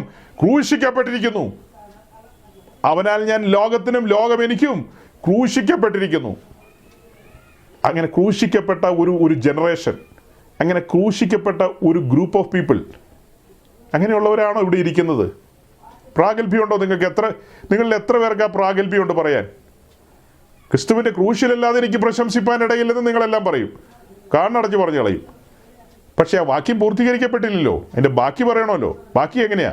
അവനാൽ ഞാൻ ലോകത്തിനും ലോകം എനിക്കും ക്രൂശിക്കപ്പെട്ടിരിക്കുന്നു. അത് പറയാൻ പ്രാഗൽഭ്യമുള്ളവരൂടെ ഉണ്ടെന്ന് എനിക്കറിയാം. പക്ഷെ ഞാൻ പൊതുവെ ചോദിച്ചതേ ഉള്ളൂ, നിങ്ങളിൽ എത്ര പേർക്ക് ആ പ്രാഗൽഭ്യം ഉണ്ടാകുമെന്ന്. അവനാൽ ഞാൻ ലോകത്തിനും ലോകം എനിക്കും ക്രൂശിക്കപ്പെട്ടിരിക്കുന്നു. ക്രൂശിക്കപ്പെട്ടവരുടെ ഒരു ഗണം. ക്രൂശിക്കപ്പെട്ടവരുടെ ഒരു ഗണം. ആ വാക്യം എടുക്കുമ്പോൾ ഉണ്ടല്ലോ, ഇപ്പം നമ്മളിപ്പോൾ എടുത്ത ആ വാക്യം അതിൻ്റെ തൊട്ട് താഴെ 1 കൊരിന്ത്യർ ലേഖനം 1:29 വായിച്ചേ. അതിൻ്റെ 30 വാക്യം ഒന്ന് വായിച്ചേ.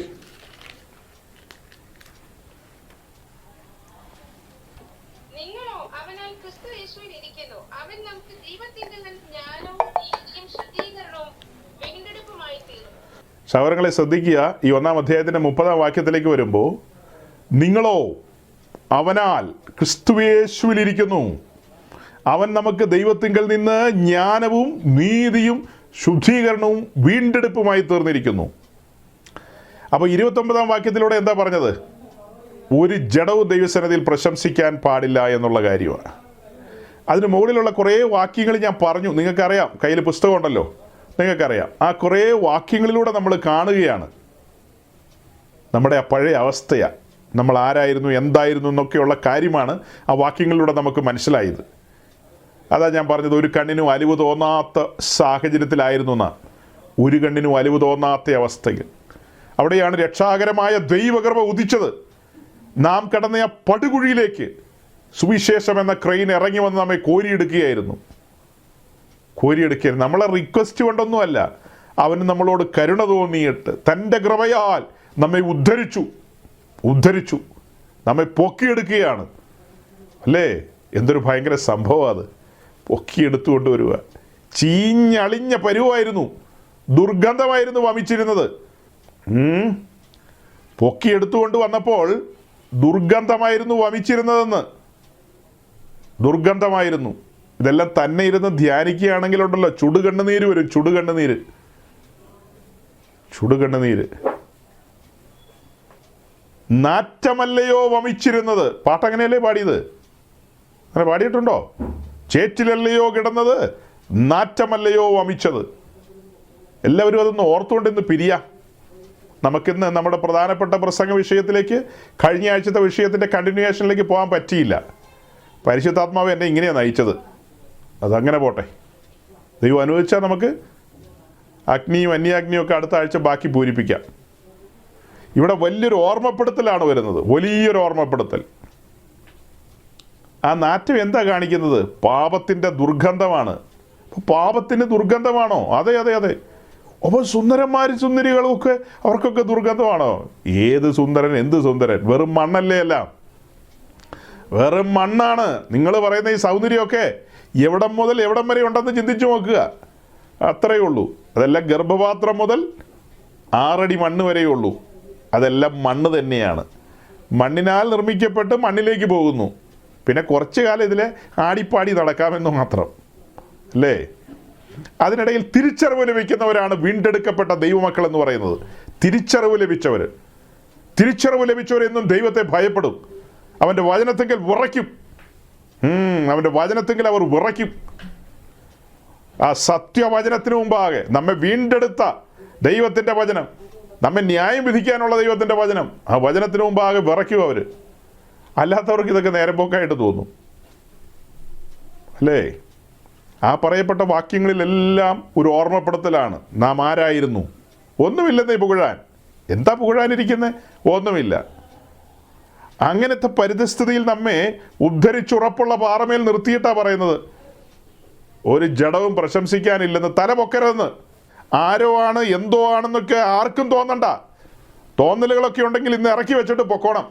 ഒരാളും പ്രസംഗിക്കുന്ന ഉപദേശി സഹിതമേ പറയുന്നത്, ആർക്കും ഒഴിവില്ല, ഒരാൾക്കും ഒഴിവില്ല, പ്രശംസിക്കാൻ അനുവാദമില്ല. എന്നിട്ട് തൊട്ട് താഴെ ഒരു വാക്യം കാണുകയാണ്, അതിൻ്റെ പ്ലേസ്മെൻറ്റ് നോക്കുക. ഇത്രയും കാര്യങ്ങൾ പറഞ്ഞിട്ടാണ് നടുക്ക് കൊണ്ടുവന്ന് ആ വാക്യം വെച്ചത്, 1:29. അത് കഴിഞ്ഞിട്ടാണ് താഴെ 30-ാം വാക്യം നിൽക്കുന്നത്. ആ 30-ാം വാക്യത്തിൽ ഒരു കാഴ്ച നമുക്ക് കാണാൻ കഴിയും. 30-ാം വാക്യത്തിലേക്ക് നോക്കിക്കഴിഞ്ഞാൽ ആ വാക്യത്തിൽ പല കാര്യങ്ങൾ എഴുതിയിട്ടുണ്ട്. എന്നാൽ കാലങ്ങളായിട്ട് ദൈവവചനം കേൾക്കുന്ന ദൈവമക്കളുണ്ടല്ലോ ഇതിനകത്ത്. ആ വാക്യത്തിൽ നിന്ന് ഒരൊറ്റ വാക്ക് നിങ്ങൾക്ക് ചുരുക്കി പറയാവോ? എന്തിനെ കാണിക്കുന്നു ആ വാക്യമെന്ന് ചോദിച്ചാൽ നിങ്ങൾ എന്ത് മറുപടി പറയും? ഒറ്റ വാക്കിൽ ഒരു വാക്കങ്ങ് പറയാൻ പറ്റുമോ അതിനകത്ത്? എന്തിനെ കാണിക്കുന്നു എന്ന് സഹോദരന്മാരോട് ചോദിച്ചേക്കാം. സമയം പോയെങ്കിലും വേണ്ടില്ല, ഒത്തിരി കാലമായി സഹോദരന്മാരോട് ചോദ്യമൊക്കെ ചോദിച്ചു. ഈ അടുത്തിടയ്ക്കൊക്കെ ആരോ കംപ്ലൈൻറ്റ് പറഞ്ഞെന്ന് കേട്ടു, പാസ്റ്റർ പണ്ടത്തെ പോലെ ചോദ്യം ചോദിക്കുന്നില്ല, അതുകൊണ്ട് മീറ്റിംഗ് വരാനൊരു സന്തോഷമില്ലെന്ന്. മറ്റേ കൂടെ ചോദ്യങ്ങളൊക്കെ ചോദിച്ചുകൊണ്ടിരുന്നപ്പോൾ ഒന്നും ചോദിക്കുന്നില്ല എന്നൊക്കെയാണ്. സമയമില്ലാത്തതുകൊണ്ടാണ് സഹോദരങ്ങളെ, ഞാൻ ഇനി ഉത്സാഹിച്ചോളാം. അപ്പോൾ സഹോദരന്മാരോട് ചോദിക്കുക, സഹോദരന്മാരാരെങ്കിലും ഒന്ന് പറയാവോ? ആ വാക്യത്തിലേക്ക് നോക്കിയിട്ട് ഒറ്റ വാക്ക് എന്താണ് അതിലൂടെ പ്രൊജക്റ്റ് ചെയ്ത് വരുന്നതെന്ന്. അങ്ങനെയാണ്, ആ വാക്യത്തിൽ നിന്നൊരു കാര്യം നമുക്ക് പ്രൊജക്റ്റ് ചെയ്തങ്ങ് കിട്ടും. ഒറ്റ വാക്കാണത്. എന്തായിരിക്കും അത്? നിങ്ങൾ പറഞ്ഞില്ലെങ്കിലും കുഴപ്പമില്ല, സഹോദരിമാരുണ്ട് ഇവിടെ, അവർ പറയും.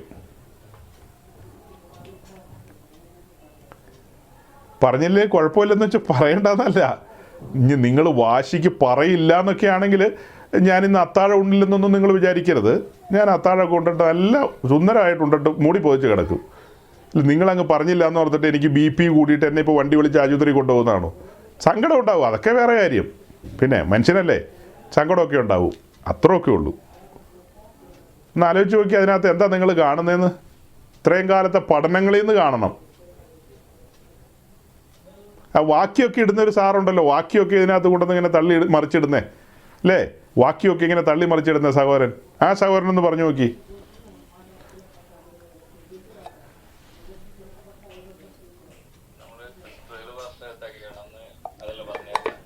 അതൊന്നുമല്ല. ഈ വാക്യത്തിൽ, ഈ 30-ാം വാക്യത്തിൽ പല കാര്യങ്ങൾ എഴുതിയിട്ടുണ്ട്. അതെല്ലാം കൂടെ ചേർത്ത് വെച്ചിട്ട് ഒരൊറ്റ വാക്കിൽ ഒരു കാര്യം പ്രൊജക്റ്റ് ചെയ്ത് വരിക എന്നാണ് ഞാൻ പറഞ്ഞത്. നിങ്ങൾ പഠിച്ചിട്ടുള്ളവരാ. ആ പ്രൊജക്റ്റ് ചെയ്ത് വരുന്ന കാര്യം എന്താണെന്നാണ് ചോദിച്ചത്. മറ്റാരെങ്കിലും?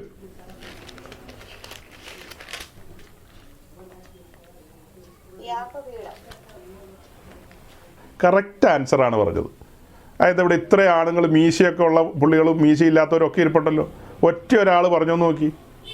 പുതുതായിട്ട് വന്ന ആരും ഇത് കേട്ടിട്ട് കോപിക്കരുത് കേട്ടോ. എൻ്റെ ദൈവമേ, പുതുതായിട്ടൊക്കെ വന്നവർ ഈ കുഴപ്പക്കാരനാണെന്ന് ചിന്തിക്കരുത്. ഇത് ഞാൻ വർഷങ്ങളായിട്ട് പഠിപ്പിക്കുകയൊക്കെ ചെയ്ത ആളുകളോടുള്ള ബന്ധത്തിലാണ് ചെറുതായിട്ട് കോപമൊക്കെ വരുന്നുണ്ട് എനിക്ക്, അല്ലേ? പുരുഷ പ്രജകൾ എന്ന് പറഞ്ഞ് ഒത്തിരി പേരുണ്ടല്ലോ ഇവിടെ. എന്താ അവർക്ക് അവസരം കൊടുത്തിട്ട് ഒരാളും പറയാതിരുന്നത്? അതിൻ്റെ കാരണം അല്പം മുമ്പ് വായിച്ചത് മത്തായി 10:37-38. ചോദ്യത്തിൻ്റെയൊക്കെ ഉത്തരം പറയണമെങ്കിൽ മത്തായി 10:37-38 ക്ലിയർ ആകണം. എബ്രായ ലേഖനം 4:12 ക്ലിയർ ആകണം. ഇരുവായുത്തിലെയുള്ള വാള് പ്രാണൻ്റെ ആത്മാവിൻ്റെ ഇടയിൽ നിൽക്കണം. പ്രാണൻ്റെ ആത്മാവിൻ്റെ ആ വാളാണ് ഇപ്പം കണ്ടത്.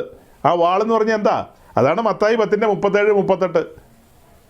പല വാക്യങ്ങളെ മുൻനിർത്തിയിട്ടാണ് ഈ വാള് പറയുന്നത്. പ്രാണൻ്റെ ആത്മാവിൻ്റെ ഇടയിൽ വരേണ്ട വാള്. ഇപ്പം പ്രാണൻ പ്രൊജക്റ്റ് ചെയ്ത് നിൽക്കുകയാണ്. ആത്മാവിൻ്റെ മണ്ഡലം താഴെയാണ്. നേരെ ഉൾട്ടാ വരണം. പ്രാണൻ്റെ മണ്ഡലം താഴെ പോകണം, ആത്മാവിൻ്റെ മണ്ഡലം ഉയർന്നു നിൽക്കണം. കാരണം നമ്മുടെ ആത്മാവിലാണ് പരിശുദ്ധാത്മാവ് വസിക്കുന്നത്. പരിശുദ്ധാത്മാവ് വസിച്ചുകൊണ്ട് നമ്മെ ഇപ്പം ഇത്രയും നേരം പറഞ്ഞ പദ്ധതികളിലൂടെയൊക്കെ നടത്തിക്കൊണ്ട് പോകണമെങ്കിൽ എന്നാലേ പറ്റൂ.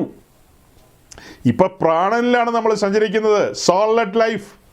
അങ്ങനെ പോകുമ്പോൾ നമുക്ക് ഭയങ്കര കണ്ണുനീരും ഭയങ്കര സങ്കടവും, എപ്പോഴും ഇമോഷണലായിരിക്കും. ഭയങ്കര ഇമോഷണലായിരിക്കും. ഭാര്യയെക്കുറിച്ച് ഓർത്ത് വിഷമിക്കുന്നു, ഭർത്താവിനെക്കുറിച്ച് വിഷമിക്കുന്നു, മക്കളെക്കുറിച്ച് വിഷമിക്കുന്നു, പരീക്ഷയ്ക്ക് 2 മാർക്ക് കുറഞ്ഞു പോയി അതോർത്ത് വിഷമിക്കുന്നു. പിന്നെ തെങ്ങിൽ നിന്ന് 10 തേങ്ങ കിട്ടിക്കൊണ്ടത് ഇപ്പോൾ 8 കിട്ടുന്നുള്ളൂ. അങ്ങനെ എന്തെല്ലാം വിഷമങ്ങളാണെന്നറിയാവോ? പക്ഷേ ആത്മാവിൽ ആ ഒരു വളർച്ചയോ, ക്രിസ്തു എന്ന തലയോളം വളർന്നില്ല, ദൈവത്തിൻ്റെ സകല നിറവിനോളം നിറഞ്ഞില്ല, പിന്നെ ആ തികവിലേക്ക് വരുവാൻ കഴിഞ്ഞില്ല. അതിലൊന്നും ഒരു ദുഃഖമില്ല, ആർക്കും ഒരു ദുഃഖമില്ല. പക്ഷെ ഞാൻ പറഞ്ഞ ഈ 10 തേങ്ങയും പിന്നെ മറ്റു കാര്യങ്ങളും ഒക്കെ അതൊക്കെ ഇവിടം കൊണ്ട് അവസാനിക്കുമെന്ന് ഓർത്തോ. അതെല്ലാം ഇവിടം കൊണ്ട് അവസാനിക്കും. ഇവിടം കൊണ്ട് അവസാനിക്കാത്ത കാര്യങ്ങളാണ് പറയുന്നത്. പ്രഷ്യസായ കാര്യങ്ങളാണ് പറയുന്നത്. നമ്മുടെ സൊസൈറ്റിയിൽ റയറായിട്ട് കേൾക്കുന്ന കാര്യങ്ങളാണ് പറയുന്നത്. അതായത് സുലഭമായി കേൾക്കുന്ന കാര്യങ്ങളാണോ? അല്ലെന്നാണ് എൻ്റെ ഒരു വിശ്വാസം. എൻ്റെ ഒരു എക്സ്പീരിയൻസ് അനുസരിച്ചാണ് പറയുന്നത്. ഇതൊന്നും ഒരു ചർച്ചിൽ പോയി പ്രസംഗിച്ച ആൾക്കാർ കേട്ടിരിക്കുമെന്ന് തമ്പുരാനറിയാം. ചിലപ്പോൾ ഇരിക്കുമായിരിക്കും, ഒരു സെക്ഷനോ 2 സെക്ഷനോ ഒക്കെ പറയാം. മൂന്നാമത്തേലേക്ക് വരുമ്പോൾ അവർ വരില്ല. കാരണം രാവിലത്തെ സെക്ഷൻ, വൈകിട്ടത്തെ സെക്ഷൻ, പിറ്റേ ദിവസം രാവിലെ എഴുന്നേക്കണോ വേണ്ടതെന്ന് അവരല്ലേ തീരുമാനിക്കുന്നത്. സമയത്ത് എഴുന്നേറ്റ് അലക്കി കുളിച്ച് വരണമല്ലോ, വരണോ വേണ്ടതെന്ന് അവർ തീരുമാനിക്കും. അത്രേ ഉള്ളൂ. വെറുതെ എന്തിനാ അങ്ങോട്ട് പോകുന്നത്? അങ്ങനെ എന്തൊക്കെയാണ് പറയുന്നത്? ഒരു പിടി ആകെ ടെൻഷനായി പോകുന്ന പറയുന്നത്. ചിലരൊക്കെ അങ്ങനെയാണ് പറയുന്നത്. പ്രശ്നമൊക്കെ കേൾക്കാൻ ശ്രമിക്കുന്നുണ്ട്, പക്ഷേ ഒന്നും ഗ്രഹിക്കാൻ പറ്റുന്നില്ലെന്നാണ് പറയുന്നത്. നീ നൂറ്റാണ്ടിൽ ഗ്രഹിക്കില്ല. ഗ്രഹിക്കണമെന്നുണ്ടെങ്കിൽ മത്തായി 10:37-38 ഓർത്തോ. അവിടെ കൊണ്ടൊന്നും തീരുന്നില്ല കേട്ടോ. പിന്നെ ലൂക്കോസ് 9:23 കിടക്കുകയല്ലേ, മത്തായി 7:13-14 കിടക്കുകയല്ലേ, മത്തായി 11:30 ഇതെല്ലാം കിടക്കുകയാണ് അവിടെ. ഇതെല്ലാം വെച്ചിട്ടാണ് പറയുന്നത്. കാര്യം ഗ്രഹിക്കണമെന്നുണ്ടെങ്കിൽ ഇതൊക്കെ ജീവിതത്തിൽ അപ്ലൈ ചെയ്യണം. ചുമ്മാ എഴുതി വെച്ചിരിക്കുന്നതല്ല ഈ വാക്യങ്ങൾ. അപ്പോൾ എന്താ നമ്മുടെ സഹോദരി പറഞ്ഞത്? ആ വാക്യത്തിലൂടെ ഒരു കാര്യം പ്രൊജക്റ്റ് ചെയ്ത് പുറത്തേക്ക് വരികയാണ്. അതാണ് ക്രൂശ് വെളിപ്പെടുകയാണ്. എന്താ കണ്ടത്? ക്രൂശ് വെളിപ്പെടുകയാണ്, അഥവാ കാൽവറിയിലെ ബലിപീഠം. അവിടെ എന്തെല്ലാം കണ്ടത്? കണ്ട കാര്യങ്ങൾ. അവൻ നമുക്ക് ദൈവത്തിങ്കിൽ നിന്ന് ജ്ഞാനവും നീതിയും ശുദ്ധീകരണവും വീണ്ടെടുപ്പുമായി തീർന്നു. 2-3 കാര്യങ്ങൾ നിങ്ങൾക്ക് സ്പഷ്ടമായിട്ട് മനസ്സിലാവുന്ന കാര്യങ്ങളല്ലേ. അവൻ നമുക്ക് നീതിയും ശുദ്ധീകരണവും വീണ്ടെടുപ്പുമായി തീർന്നു. വീണ്ടെടുപ്പിനോടുള്ള ബന്ധത്തിൽ നമ്മൾ എത്ര വിശദമായ പഠനങ്ങൾ നടത്തിയിട്ടുള്ളവരാ. ഈ ഗുരുദക്ഷിണ എന്നൊക്കെ പറയുമല്ലോ, അങ്ങനെ ഒരു വർത്തമാനം ഉണ്ടല്ലോ നമ്മുടെ ഭാരതത്തിൽ. ഗുരുദക്ഷിണ. എനിക്ക് തരുന്ന ഗുരുദക്ഷിണകളൊക്കെ ഭയങ്കരമാണ് കേട്ടോ, ഭയങ്കരമാണ്. എന്തായാലും ദൈവം എല്ലാവരെയും അനുഗ്രഹിക്കട്ടെ. ഇതിനു മുമ്പ് എത്ര വട്ടം പറഞ്ഞിട്ടുള്ള കാര്യം അതൊക്കെ. എത്ര വട്ടം. 30-ാം വാക്യത്തിൽ ക്രൂശാണ് വെളിപ്പെട്ട് നിൽക്കുന്നത്. ക്രൂശ്. അപ്പം നമ്മൾ എവിടെയായിരുന്നു? നമ്മെ ഉദ്ധരിച്ചതിന് ശേഷം പറയുന്നത് ഒരു ജഡവും പ്രശംസിക്കരുതെന്ന്. എന്നിട്ട് തൊട്ട് താഴെ ബലിപീഠമാണ് നമ്മൾ കാണുന്നത്. ബലിപീഠത്തിലെ തീ കത്തി നിൽക്കുക. പോകുന്നൊന്നുമില്ല, അത് കത്തി നിൽക്കുക. അതിനെക്കുറിച്ചാണ് 2-ാം അധ്യായത്തിൽ പൗലോസ് പറയുന്നത്. 2:2 ക്രൂശിക്കപ്പെട്ടവനായ യേശുക്രിസ്തുവിനെ അല്ലാതെ മറ്റൊന്നും അറിയാത്തവനായി നിങ്ങളുടെ ഇടയിൽ ഇരിക്കണമെന്ന് ഞാൻ നിർണയിച്ചു. നിങ്ങളുടെ ഇടയിൽ എങ്ങനെ ഇരിക്കണം? ക്രൂശ് എൻ്റെ കൺമുമ്പിൽ ഇരിക്കുന്നെന്നാണ് പൗലോസ് പറയുന്നത്. ക്രൂശ് എൻ്റെ കൺമുമ്പിൽ വെച്ചിരിക്കുകയാണ്. 24/7 ക്രൂശ് എൻ്റെ കൺമുമ്പിൽ ഇരിക്കുകയാണ്. അതെന്തിനാ? ക്രൂശ് എൻ്റെ കൺമുമ്പിൽ ഇരിക്കുമ്പോൾ അതെന്നെ എപ്പോഴും ഓർമ്മിപ്പിച്ചുകൊണ്ടിരിക്കും. നീ ഒരു പാപിയായിരുന്നു, പിന്നെ ഏതാ, നീ ഒരു കുലഹീനരായിരുന്നു, നീ ഒരു ബലഹീനരായിരുന്നു, നീ ഒന്നുമല്ലാത്തവനായിരുന്നു, ഏതുമല്ലാത്തവനായിരുന്നു, കൗണ്ട് ചെയ്യപ്പെടാത്തവനായിരുന്നു, നീ ഒരു ജാതീയനായിരുന്നു, ഇസ്രായേൽ പൗരതയോട് സംബന്ധമില്ലായിരുന്നു, ആരാധനയോടോ പിതാക്കന്മാരോടോ ഒരു ബന്ധവുമില്ലായിരുന്നു, നാശത്തിലേക്ക് നടന്നു പോയവനായിരുന്നു. ആ നിന്നെ കൃപയാൽ ഉദ്ധരിച്ചു. പുകഴരുത്, മറ്റൊന്നിലും പുകഴരുത്. ഒരു ജഡവും പ്രശംസിക്കാൻ ദൈവം അനുവദിക്കുന്നില്ല. നമ്മുടെ സ്വന്തം ബലത്തിലോ എന്തെങ്കിലും മിടുക്കിലോ കായബലത്തിലോ ഒന്നും അല്ല നമ്മൾ ഇന്ന് ആയിരിക്കുന്നത്. മഹാകൃപയാൽ അവൻ നമ്മെ ഉദ്ധരിച്ചു. മഹാകൃപയാൽ, നീട്ടിയ ഭുജത്താലും വീര്യമുള്ള കരത്താലും മിസ്രയീമിൻ്റെ ഇരുമ്പൊലയിൽ നിന്നവൻ നമ്മെ വിടുവിച്ചു. പെസഹായും ചോരത്തുള്ളി ആചരിച്ച് പുറത്തു വന്നവരാ നമ്മൾ. നമ്മുടെ പെസഹാ കുഞ്ഞാട് മറുക്കപ്പെട്ടിരിക്കുന്നു. കുഞ്ഞാടിൻ്റെ തങ്കച്ചോരയാൽ വീണ്ടെടുപ്പ് പ്രാപിച്ചവർ. വെള്ളിച്ചുവടുകളാണ് നമ്മുടെ അടിയിലിരിക്കുന്നത്. നമുക്ക് ഈ ഭൂമിയിൽ ഒരു സംബന്ധമില്ലെന്നേ. നമ്മുടെ പൗരത ഇവിടെയല്ല. നമ്മുടെ പൗരത സ്വർഗീയ പൗരതയിലാണ്. നമ്മൾ ഊറ്റം കൊള്ളുന്നത് സ്വർഗീയ പൗരതയിലാണ്. നമ്മളിവിടെ അന്യരും പരദേശികളുമാണ്. ഒരു ശുശ്രൂഷകന്റെ ഉത്തരവാദിത്വമാണ് തൻ്റെ ജനത്തെ ഇവിടെ അന്യരും പരദേശികളും ആക്കി തീർക്കുക. സ്വർഗീയ പൗരതയിൽ അവർ ആനന്ദിക്കത്തക്കവണ്ണം, അല്ലേ? പണ്ട് വേട്ടമല ഫിലിപ്പോസ് സ്വദേശി പാടിയൊരു പാട്ടില്ലേ, ക്രിസ്ത്യ ജീവിതം പോൽ ഭാഗ്യം പാരിലെന്തുള്ളൂ. ഓ എന്താ! അതിൻ്റെ ഒക്കെ ഒടുവിലേക്ക് വരുമ്പോൾ ഞാൻ ഒരു കാലത്ത് കണ്ടമാനം പാടി സന്തോഷിച്ച പാട്ടുകളാണതൊക്കെ. കാരണം വേട്ടമല നടന്നുപോയ അനുഭവങ്ങളിലൂടെയാണ് വേട്ടമല എഴുതി വച്ചിരിക്കുന്നത്. വേട്ടമല നടന്നുപോയ അനുഭവങ്ങളിലൂടെ ഞാനും നടന്നു പോയിട്ടുണ്ട്. അതുകൊണ്ട് വേട്ടമലയ്ക്ക് അത് ടേസ്റ്റായിരുന്നു ആ പാട്ട്, അല്ലെങ്കിൽ വേട്ടമലയ്ക്ക് ആ പാട്ട് ആസ്വാദ്യമായിരുന്നു. എനിക്കും അത് ആസ്വാദ്യമായി മാറി. കൂട്ടത്തി പാട്ടല്ല ഞാൻ പറഞ്ഞത്. കൂട്ടത്തിൽ നമ്മൾ പാട്ട് പാടുമല്ലോ, അവരും പാടി ഇവരും പാടി ഞാനും പാടി നീയും പാടി, അത്രേ ഉള്ളൂ. അങ്ങനെയല്ല. വേട്ടമല എങ്ങനെ നടന്നു പോയോ അതേ അനുഭവത്തിലൂടെ നടന്നു പോയപ്പോൾ പിന്നെയും പിന്നെയും പാടി ആനന്ദിച്ചിട്ടുണ്ട്. അങ്ങനെ പാടി ആനന്ദിച്ചിട്ടുണ്ട്, സന്തോഷിച്ചിട്ടുണ്ട്. ദൈവസന്നിധിയിൽ ആ വിളിയും തെരഞ്ഞെടുപ്പും വീണ്ടെടുപ്പും എന്തെല്ലാം കാര്യങ്ങളെന്ന് പറഞ്ഞെന്ന് ഓർക്കുക, അല്ലേ? അത്ര ഓർഡറിലൊന്നും അല്ല കാര്യങ്ങൾ പറഞ്ഞതെങ്കിൽ പോലും ഗൗരവമായ കാര്യങ്ങളാണ് പ്രസൻറ്റ് ചെയ്തത്. വളരെ ഗൗരവമായ കാര്യങ്ങൾ. സമയം പോയതുകൊണ്ട് ഞാൻ വാക്കുകളെ ചുരുക്കുകയാണ്. സിയോനിലെ മൂലക്കല്ലിനെ നമ്മൾ പരിചയപ്പെട്ടു, മരുഭൂമിയിലെ ഖദിരമരത്തെ കണ്ടു. അങ്ങനെ പല കാര്യങ്ങളാണ് കണ്ടത്, പല കാര്യങ്ങൾ. അതിനിടയിൽ യെശയ്യാവിൻ്റെ പുസ്തകത്തിൽ കൊടുങ്കാറ്റിനാൽ അടിക്കപ്പെട്ട ആശ്വാസമറ്റ് നിൽക്കുന്ന കുഞ്ഞാടിൻ്റെ മണവാട്ടിയെ കാണുന്നു. അതുപോലെ ഫർണസിൻ്റെ അനുഭവങ്ങൾ, ആ ഉലയുടെ അനുഭവങ്ങൾ, വിളിക്കപ്പെട്ടവർ ഉലയുടെ അനുഭവങ്ങളിലൂടെയൊക്കെ കടന്നുപോയി ഒരുക്കം പ്രാപിച്ച് അവർ സിംഹാസനത്തിലേക്കുള്ള വിളി, കെലിയൂ എന്നുള്ള വിളി, അതായത് സർനെയിം കൂട്ടിയുള്ളൊരു വിളിയാണ്. പ്രിയനെ കടന്നു വരൂ, സിംഹാസനത്തിലേക്ക് വരൂ എന്നുള്ള വിളി. ജയാളികൾ കടന്നു വരികയാണ്. ജയാളികളുടെ സംഘം, കരുത്തുറ്റ സംഘം.